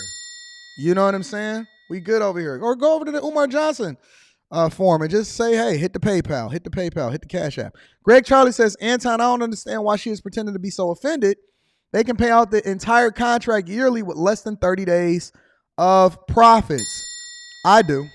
Y'all think well, I ain't gonna go into it.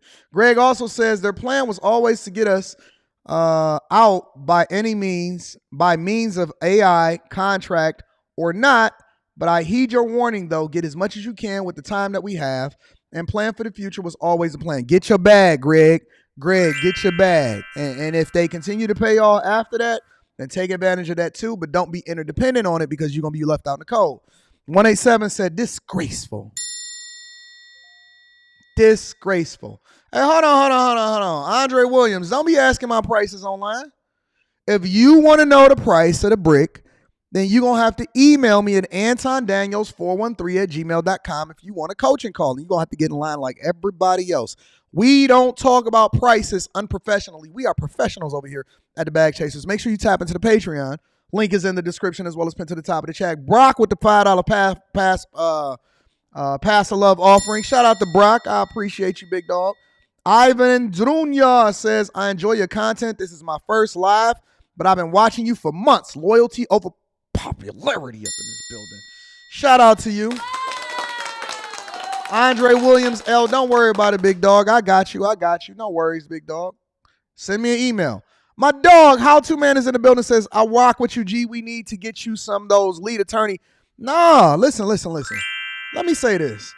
Lead attorney has a unique way that he communicates with people, that he monetizes his platform, that he does things successfully, and so on and so forth. So the lead attorney's business model is phenomenal, and it's working for him. He fills a unique niche, audience. Only the lead attorney can do what the lead attorney to do. Only the lead attorney do what the lead attorney do. We not going to switch up our business model. We're going to do what we do, right? And we're going to continue to mine it out the way that we mine it out. And we're going to continue to push and grow the platform organically how we do it. And then we're going to let the lead attorney do what he do over there, and we going to celebrate him, and we going to give him the love and support and how he rock out. But the way that the lead attorney monetizes his platform is beautiful, and it works for him. That would not work for me. That don't work for me, and I don't want to take anybody's play. I want him to win, and then I'll learn what I can from him when I can. You know what I'm saying? But the lead attorney is a unique specimen. Like, he is an attorney, a family court attorney. His background substantiates how he's able to communicate or do some of the longer live streams that he does. I'm a morning show, you know what I'm saying? I'm different, you know what I'm saying? So I love it. Thank you, How To Man. I appreciate you for the love and the support, big dog. But I don't want to be like nobody else. I want to be authentically me because I got my own tribe that love what we do over here, and we not changing it up for nobody. And honestly, I don't even want to be reading super chats as long as lead attorney reads super chats because his is different. You know what I'm saying? But shout out to the lead attorney, my guy. Blaze Skywalker says, what's going on with the strike at the casino in Detroit, and what's good? Real Money Casino website. And what's good? Real Money Casino website. I don't know what's going on. I've been out of town. I've been with my bag chasers running it up. So shout out to Nisi. Showed up at the bag chasers too. I have no clue, but I'll find out this week and find out what's going on because I am in town this week. We are in the studios in Detroit. Y'all ready to continue over with the show? Let's get to it. So, Rich Paul, speaking of money, Rich Paul speaks to, and he had a live stream with Shannon Sharpe. Not a live stream, a podcast on Shannon Sharpe's Club Shay Shay. And he spoke about athletes not really understanding your worth. Not the athletes themselves, but the people that are connected to the athletes.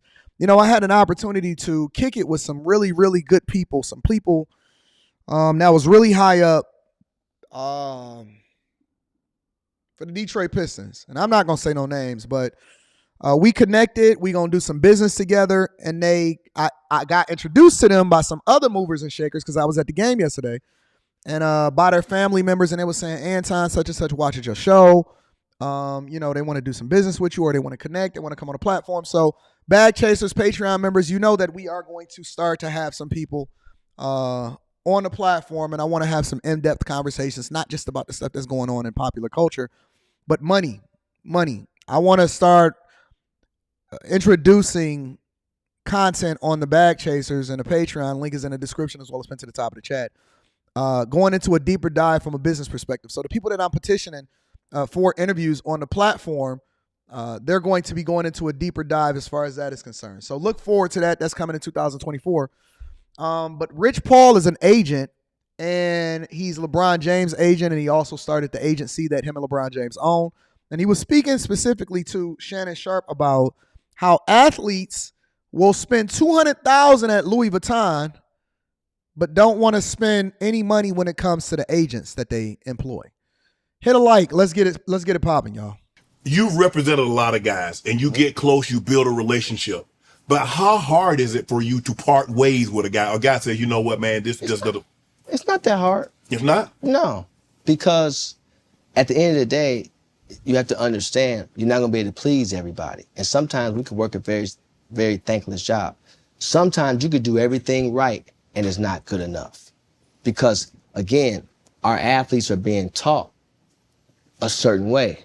They're being taught everybody should be doing stuff for you for free. They're being taught that. Come play for my AAU team, I'm gonna give you this. Your parents can fly on us. Mm-hmm. So now you build these habits up when it comes to doing business, and it's a talent, right? So now, if anybody has an entitlement to that talent, that's like the steering wheel of the car. So now, well, what are you doing? He's scoring the points. What are you doing?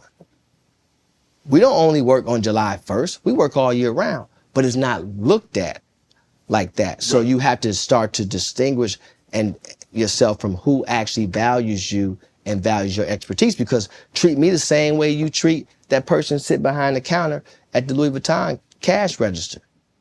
Let's stop there. He's saying that a lot of athletes, and y'all got to understand that when y'all get into certain spaces, that you're going to have to separate the people that actually value you and the people that add value into your life from being starstruck. This is the thing that I see so many people that get into the industry or start to get some visibility, they starstruck. Let me break that down. Let me break it down a little bit. And this is more of a way I think that y'all can actually understand it from a C student's perspective. And this is why I'm going to get my 30 million. Okay. I tell guys all the time, why are you spending money on women and she going to do it for free? They say, well, Anton, it ain't tricking if you got it. It's a reason why I'm communicating to this. I'm going to bring it back around for you. I said, what you mean? Why are you spending money on her? She see you as an option, bro. Why are you spending money on her? And I'm not talking about a wife. I'm not talking about a woman that you're courting for marriage. I'm talking about people that then connect in certain spaces, understanding it is what it is. You're slotting people in a certain space accordingly, right? And so what they'll do is they will spend money on a woman because the expectation is that you got money, so you should spend it. But there's another type of athlete or content creator or famous person or actor or whatever, right? Whatever it is that they have visibility for, Instagram model or whatever, there's a whole nother segment of it, right? And so this segment of people will spend money on women or spend money in order to trick on her or to press her or whatever. And then it's another segment of people that understand that she's going to do it just because she want to be around you for the clout. You're not catching me. She's going to do it because she wants to be around you for the clout. What Rich Paul is communicating to you is expectations. When you start to get some visibility, because there's some people that are watching this show right now, they get what I'm understanding, they get what I'm saying. I know it's some people that is already up there that watch this show, so shout out to y'all that's a part of this. When you get to certain spaces in your life, you understand that my visibility will bring certain things to me, or it will be a curse for me. Meaning that a lot of these people that get into it, especially for the first time, they're willing to do things that they otherwise wouldn't have done in order to get or be next to certain people. They're not looking at it as a business investment. They're not looking at it as, I'm about to network with this person. They're not looking at it any of that. They're looking at it as, oh man, I want to be next to this person. I want to get a picture, Instagram, whatever, so on and so forth. When I connect with people, most of the time, I very rarely ever take a picture with them. I very rarely ever take a picture with them because I'm humanizing them. I'm empathizing with them. I'm paying attention to them. I'm listening to what they say. I'm not there to get a picture with you. I done already been around this earth too long to still be getting pictures with people. I'm 41 years old. Well, let's connect. Let's see if we on the same page. Oh man, let's have a conversation for a minute. If we run back into each other, you know what? Maybe it's fate that we do business together. What's your mindset like? What's going on? Hey, you know this person? How you know them? And then you go from there, right? If we just so happen to flick it up or whatever and then hit the gram, then that's cool too. But the point of the matter is this. I'm not there in order to get a picture with you. I'm not there for clout. It's a lot of women that's going to get around you for clout. It's a lot of women that's going to play around with you in order to get the money out of your pocket. You need to figure out where you slot, right? Because you're going to get some visibility. You're going to get in some of these same spaces. And the way in which you maximize off of that relationship is going to be based off of how you see that person. Do you see that person as a celebrity that you need to flick it up with? Or do you see that person as an opportunity for you to continue to do business with? You understand what I'm saying? So it's a difference. It's a difference. Now, what Rich Paul is basically communicating to you guys is that these people have been trained their entire life to take advantage of the opportunities that come along with people that are looking at them as celebrities. When they coming up, they AAU team, you can tell the way they walk, you can tell the way they talk, especially the younger ones, right? They feel as though they're doing you a favor by you being around them. Like you one of them homeboys, like you one of Meek Mill's homies, they be sitting around thirst chasing trying to get a chain, a DC chain. That's what they think about, right? And so you doing them a favor or they doing you a favor by letting you be around them at that particular time. So you got to make sure that you take care of them, right?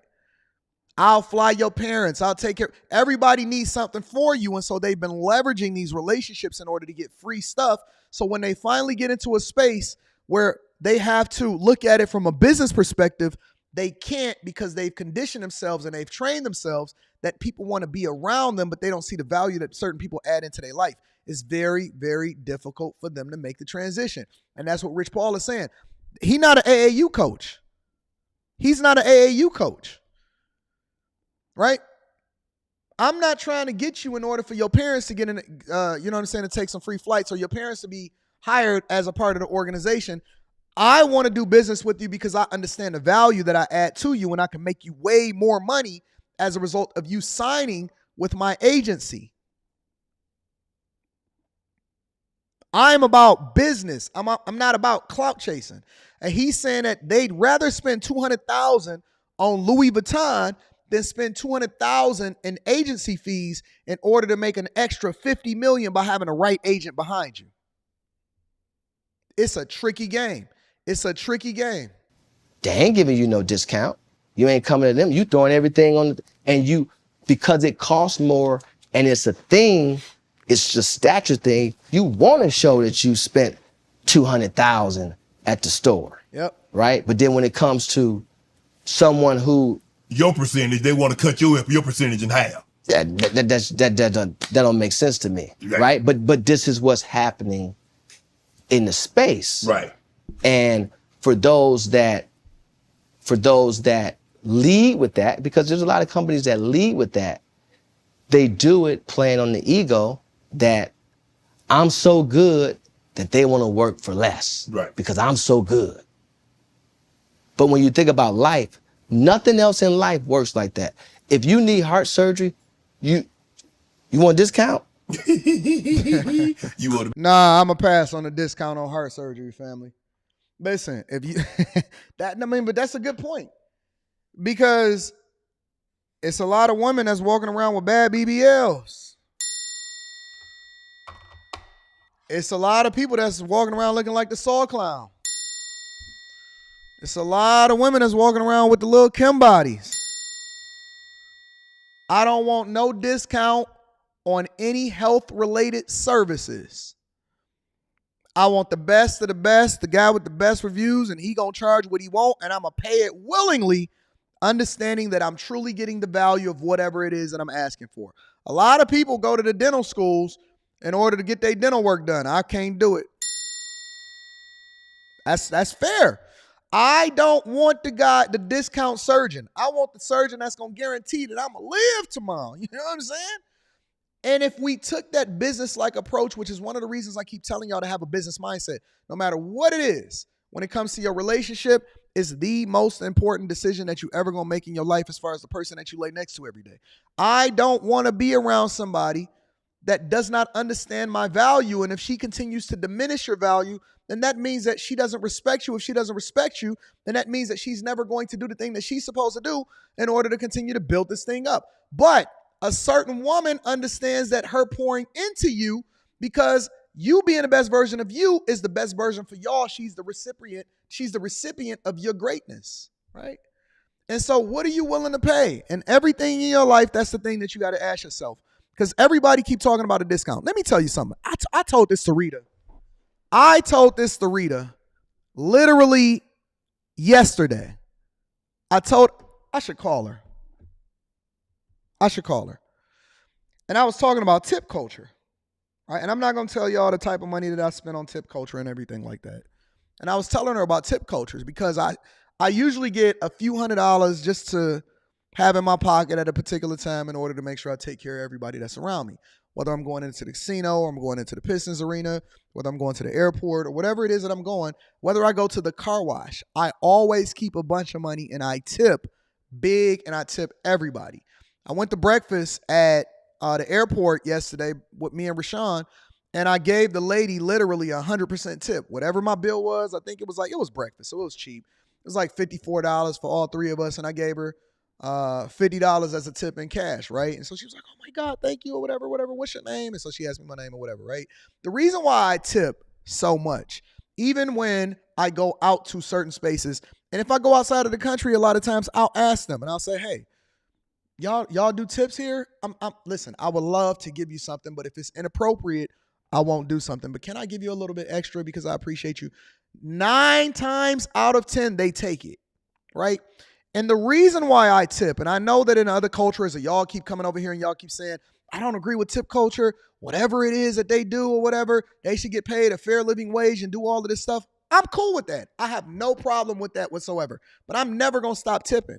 And the reason that I don't stop tipping and the reason that I always embrace tip culture and I give it a lot, I give a lot to the people of whoever it is that I'm tipping is because I'm paying to play in a different way that you don't have access to.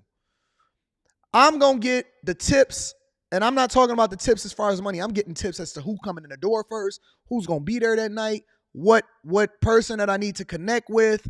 I'm always getting to play on what agent or what project is coming up down the line for me to be able to be involved in. Hey, this is happening. This is happening.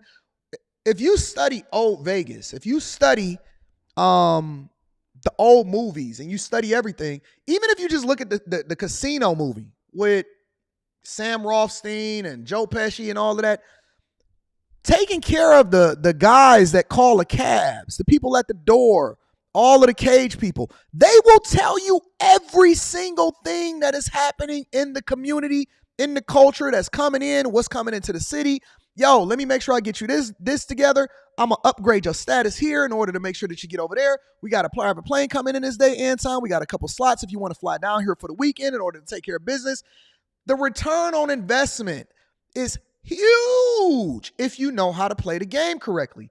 And so my point in tip culture is not to just take care of people, but it's to make sure that I'm putting people in the best position possible so that they can take care of me in reciprocation. The less other people tip, the better off I am when I do tip because I understand the culture. It's pay for play everywhere. Everything you do and everywhere you go. And I can't wait to have this conversation with the Patreon members because it's a specific example that I want to cite to y'all for something that I'm doing in the future with somebody that I want to connecting with, but I don't want to talk about it publicly. Every single thing you do is pay for play. Everything you do is pay to play. Whether you advertising, whether you are paying to play, whether you know it or not. And you got to spend money. People don't understand what it takes, but you got to spend money in order to make money. And if you cheap out on things, you often get that. That's a reflection of your life. Man, I'm just asking you. Hell no. You got Club Shay Shay, your production crew. Mm-hmm. You want to just get some guys off the street? No, hell no. But only in sports is where they can feed the ego so much that it causes you to have bad business practice. Now, people may say, oh, you're just saying that it's self-serving. No, it's in anything. Anything you do in life that's worthy, there's no shortcut to that, right? You go up in Hermes, you can't even buy nothing. By the way, No, you want to buy a bag? It don't matter how much money you got. You ain't no. This is my point. Yep. So that's what I'm saying. They don't do discounts. But when they can't get it there, they go and pay what? Double and triple. Yes. You get what I'm saying? I don't have to pay the prices that everybody pay for their Rolex watches because I do other things and I have a great relationship with the woman that is at the authorized dealer or is the authorized dealer for who it is that I pay for my watches. And so I pay a certain amount for my watch. I pay retail for my watch. You pay $20,000 and $30,000 more, but I may be taking care of her on the back end in order to make sure that, don't worry, we're going to get there. Over retail. So that's my thing is just about respect. I mean, I can't say what other people do and don't do. It's just, but for me, it's not that hard when if it's not working out, then it don't work out. I will pay you more. Shout out to Rich Paul for that great take. I will pay you more to make me more money. I don't want you to skip out on the services that I then add to you. I will pay you way more because I know that you're going to make me way more money on the back end because you're going to do a much better job or you're going to prioritize me in whatever it is that you're getting into.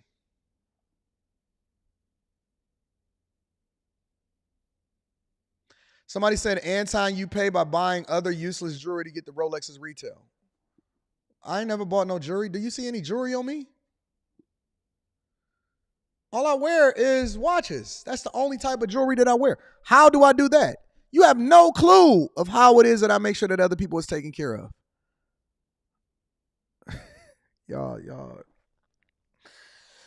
y'all need to ask questions, not make assumptions. When you make assumptions, you make something else out of yourself. Ask questions. If you ask questions, you can get the game. Matter of fact, just join the Patreon. I'm going to do a live stream on there. Join the Patreon. Link is in the descriptions as well as pinned to the top of the chat. Let me go over to this last subject, and then we're going to get y'all out of here for the day. The truth about work culture. Let's have a conversation about that. Hit a like for the algorithm. Subscribe to the channel. Turn on your notifications. Let's rock out, ladies and gentlemen. I don't think we've had enough conversations about how much hustle culture is like actually killing all of us. Because I'm burnt the fuck out. And I don't know how much longer I can do this, and it's not funny. Like, I'm gonna cry if I don't laugh right now. I have a whole full-time job. Like, I have 2 degrees. I have a full-time job. I'm a supervisor in a lab, and I have to pick up a second job to be able to pay for daycare so that my daughter can go to the first job so that I can afford food and rent and gas and all this shit. All the while, I'm also a full-time student to get my 3rd college degree because I sound like first world problems. I thought they was going to, honestly, I haven't seen this yet. I thought they was going to talk about work culture, hustle culture. And they were talking about, I guess these TikToks specifically, or these clips specifically, are talking about what you need to do in order to continue to level up. But I don't really understand. So first of all, nobody told you to be a single baby mama, because that's what she just communicated. Secondly, nobody told you to get 3 degrees. That's on you. Third, if you got to do what you got to do in order to make sure that your kid is taken care of, then that sounds like what you advocated for. Welcome to being a modern woman. This is what y'all wanted. We don't get days off. Have y'all noticed that even though I was crisscrossing the country, I took 2 flights in less than 24 hours. Less than 24 hours, I did 2 flights. In less than 24 hours, went to a basketball game, went to the Phoenix Suns Pistons last night, went to going to the Golden State Pistons tonight, right? Met up with people, did live streams, Friday, never miss or whatever. Let me ask y'all a question. I didn't take no time off from my regular job as far as, PTO or anything like that. I hit on all cylinders, did presentations, even had to get off of the live stream on Friday before 2:30 in order to do so. Daylight savings or pushback or whatever, came back and forth or whatever, so on and so forth, right? Did y'all get any misses from a content perspective? I had editors calling me, stuff was on fire over there, and I'm not talking about literal fire. I'm talking about certain things was happening. Guess what? Behind the scenes, everything went off smooth without a hitch. As a matter of fact, we did more content and we released more content than we normally do. Nobody cares. People want what they want. They don't care about what you said or what you got going on. This is the thing that men have been dealing with for years. Men have been dealing with this for years. My grandfather on my mother's side had 2 jobs his entire life. He worked at the post office, and then he always had a second job. And that was back in the 70s and the 80s and the 90s. My grandfather, up until the time that he died, way back in the 70s and the 80s and the 90s, this is not a new phenomenon. This is not something that is different from what they've been doing for over the past 60, 70 years. People have always had a hustle and a job, or worked a job and went to school, or did 2 jobs and went to school, had a full-time job, a part-time job, and was going to school. You got it easier because now you can go to school online, and you probably work from home on one job, and you're probably doing 2 jobs at the same time. This is not new. I don't know why everybody is acting like this is a new thing. Men for years, forever, have always did whatever it took in order for them to continue to feed their family. This is not new. This is new for you because you've just now been had the opportunity to get the thing that you've been asking for. You wanted to get same rights, equal pay. You wanted to get the same work. You wanted to have the opportunity to go to school, whatever. Nobody is making you have a child. Nobody is making you have a child out of wedlock, and nobody is forcing you to go and get 3 degrees. You have the freedom. This is the thing that America promises you. The pursuit of happiness. It didn't tell you was going to be successful. It didn't tell you was guaranteed to be able to get a livable wage. It didn't tell you anything. You get what you make. You are whatever it is that you created for yourself, and you live with the results regardless of the hand that you was dealt. Welcome. Welcome to 2023, where you have the opportunity to choose for yourself. Nobody cares about your problems, ma'am. I don't like my full-time job anymore and I'm not fulfilled. Aww. And like, I live in this very weird world of like, I deserve to have this life that I like and I should get to travel and get to take my daughter to do things and stuff. And also like, I'm literally breaking my body and my mind and my spirit by having to work all of this and do all of this stuff. And for what? Right now, I'm just in one of those times that I go through about once every 3 to 6 months where I'm just like, what's really going on here? We can never. It's called life. Our fathers and our grandfathers worked 30 and 50 years just to be able to retire and die within 19 months after they retired from the plant. Welcome. Welcome. Win against capitalism. I have to work 60 hours a week and make $80,000 a year to make ends meet. That's insane. It's not. I can't even begin to wrap my head around it. And then I start spiraling. For those of you that are new here, hi, I'm Kat. I'm an addict. I've been in recovery for about 7 years from IV, meth, and heroin. And hold on, we just gonna skip over that part? Can we please rewind? Are we wait, we just gonna skip over that part? The fact that she's still making $80,000 a year, she got a kid and she got a good job and all of this stuff, and she has 3 degrees. Was she serious about that or no? I just want to make sure that we all on the same page. Was she serious about that last part, or was that a joke? It looked like that was serious because she said it too fast. And usually let me hold on. Just give me 1 second. I just need to know. For those of you that are new here, hi, I'm Kat. I'm an addict. I've been in recovery for about 7 years from IV, meth, and heroin. And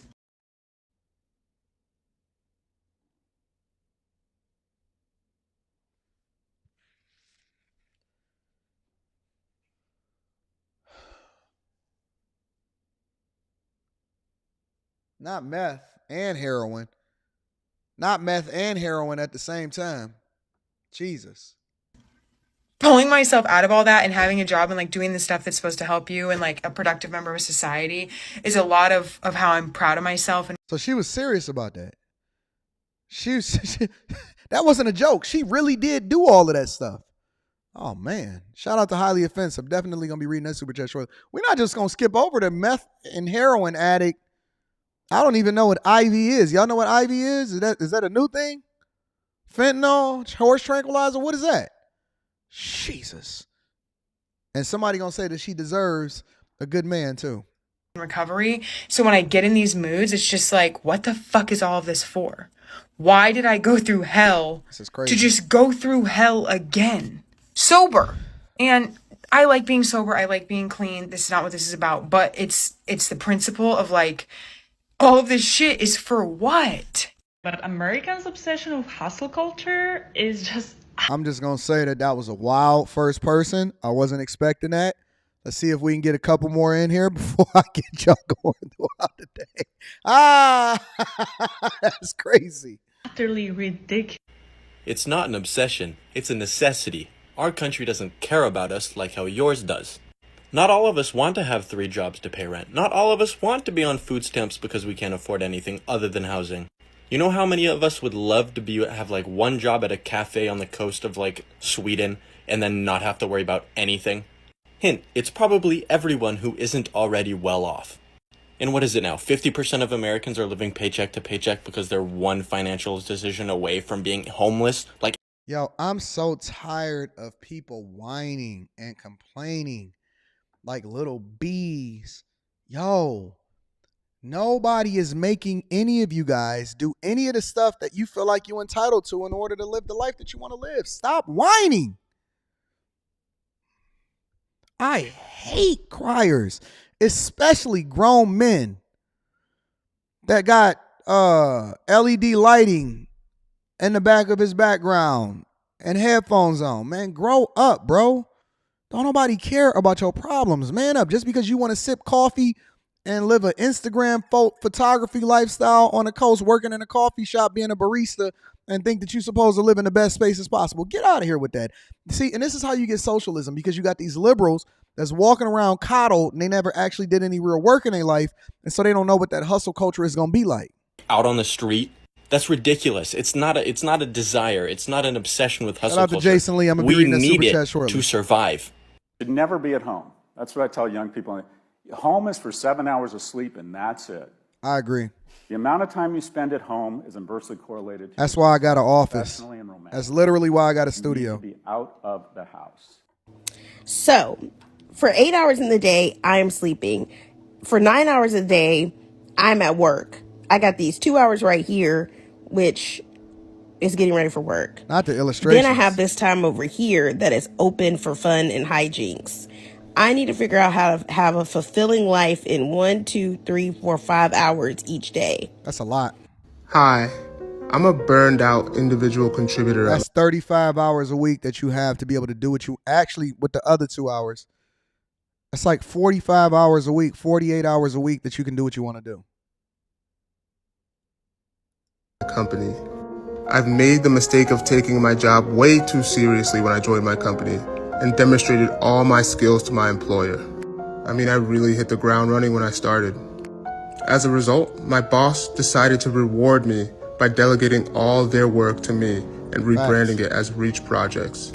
They claim these projects will get me to the quote-unquote next level. I now basically have 2 jobs and haven't seen much of a pay raise or a promotion in years. Even though I've grown incredibly cynical, I have no choice but to excel every day to keep my job.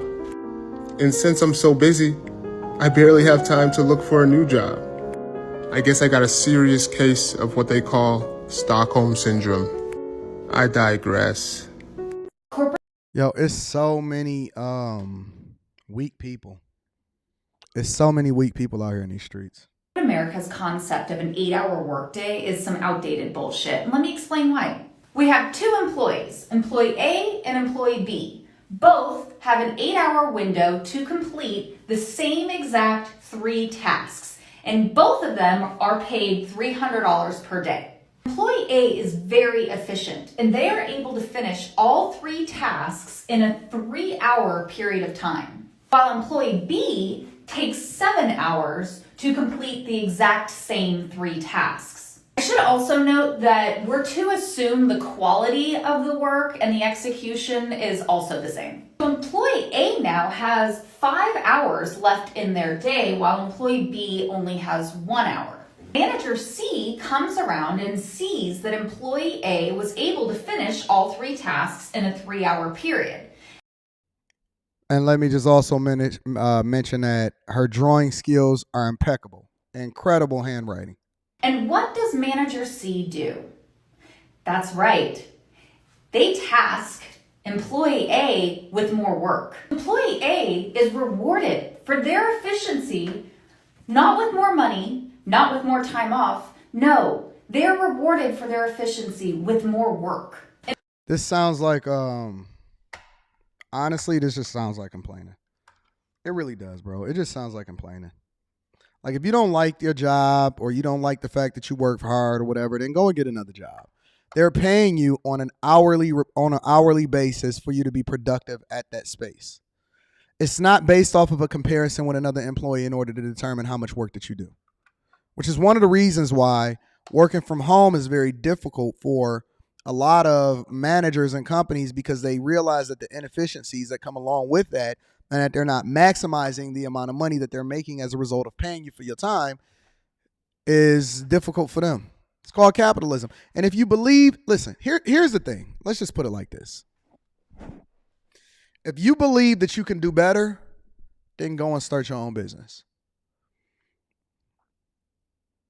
And the reason why you don't start your own business and you go and compete is because you're not as good as you think you are. When you get a job, they are paying you for your time, not for you to compare yourself against somebody else. If you want to eat, sleep, and swim on your own, then you can go and start your own business, and then you can create as much time as you want for yourself. But what most people found is that they'd rather go back to work. What most people found is that they'd rather go back to work. You know why? They'd rather go back to work because it was much easier than them trying to run the business on their own. Because then you got to be the marketing department, then you got to be the production, then you got to be the project manager, and you got to be the IT person, and you got to come up with your own website, and you got to be the social media manager, and you got to be the IT networking person, and you got to put more money into reinvesting into it, and you got to be the research and development department. And you realize that is much, much, much more difficult, even though you'd be 100 times more productive than you would have for your employer. It doesn't necessarily translates into more money either, because now you're making half or a quarter of the money if you even profitable at all. And so if you really want to understand hustle culture, I think that everybody should go and start their own business. Because A, it's either going to show you what you're made of, or B, it's going to show you that you're more suited to be a worker. And very few people was actually suited to even be able to run their own business. They don't understand what comes along with it. Very few people understand what it takes to run a small business. And so they don't appreciate what they have, because all they've ever known is being coddled and given something. And so they compare themselves against somebody else that's slacking instead of just doing what they supposed to do and then going home and taking care of your business. I think most people need to open up their own business. Most people need to open up their, because then you would appreciate it more. You would look at it differently. You would appreciate it more. You will work 10 times more. You eat what you kill. And if you don't get up and work in the morning, you don't make no money. If you don't get up and work in the morning, you don't make money. Ain't no vacations, ain't no PTO days, it ain't no 401k matches, ain't no Roth IRA matches, ain't nothing. Nothing but you eat what you kill. And if you do really good one month, it's a strong possibility that you might not do as well the next month. So you got to be able to have that 1 month that you made bridge the gap over the next month. That's what real running the business is about. And before you ever make any money, you just throwing money and money and money and money and money into it, and you don't even know if it's going to translate into being successful.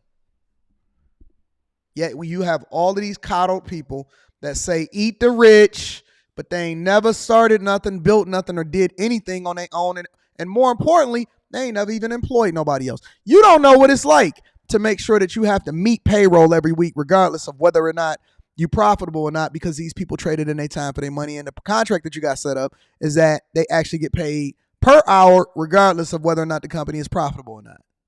You don't know nothing about it. You don't know nothing about it. That's why they all coddled. That's why they whining. That's why they complaining. You don't know what it's like to start your own and build it yourself. You ain't never built nothing. You ain't never did nothing. Everything you got is because somebody else gave it to you. Coddled culture is just going to be the downfall of this country, I'm telling you. Let me read the rest of these super chats and then I'm going to get y'all out. I know I went over a little bit. I went over about 36 minutes, but it's Monday. I'm feeling good about the meetup. We running it up. Highly Offensive says, thank you for the OT on a Monday. Keep cooking. I am going overtime on y'all today, am I? I don't usually only do 2 hours. I try to stay within 2 hours. I go over most days. Jamal Fowler says, what is your opinion on HSAs just sliding through? Invest in them.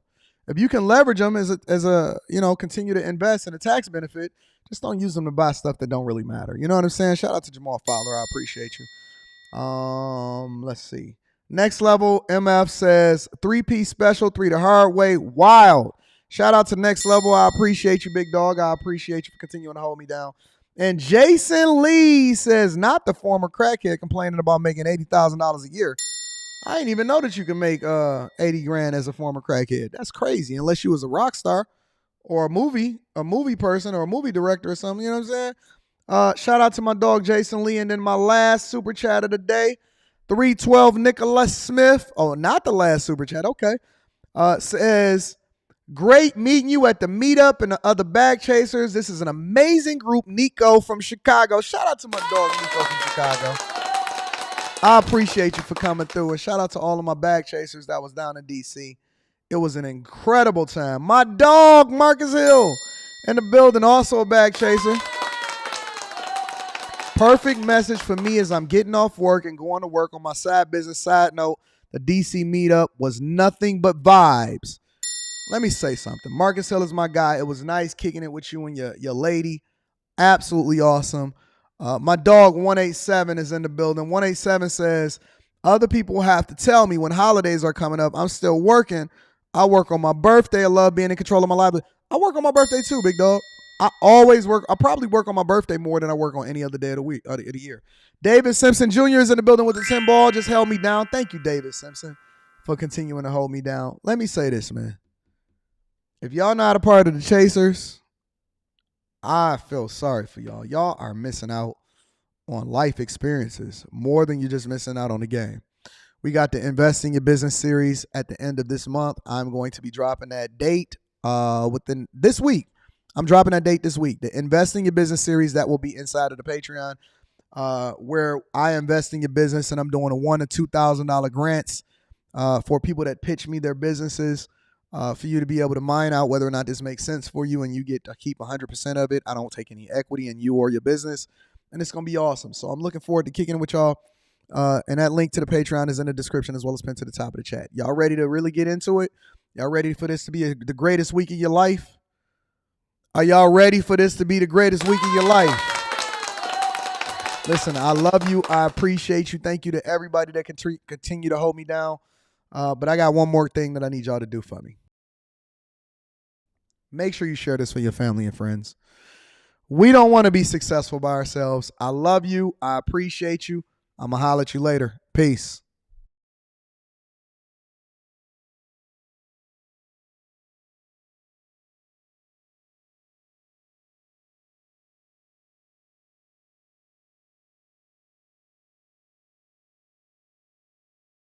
Shout out to Antonio Watkins. Says, I enjoyed the meetup. Q Trendy Locks.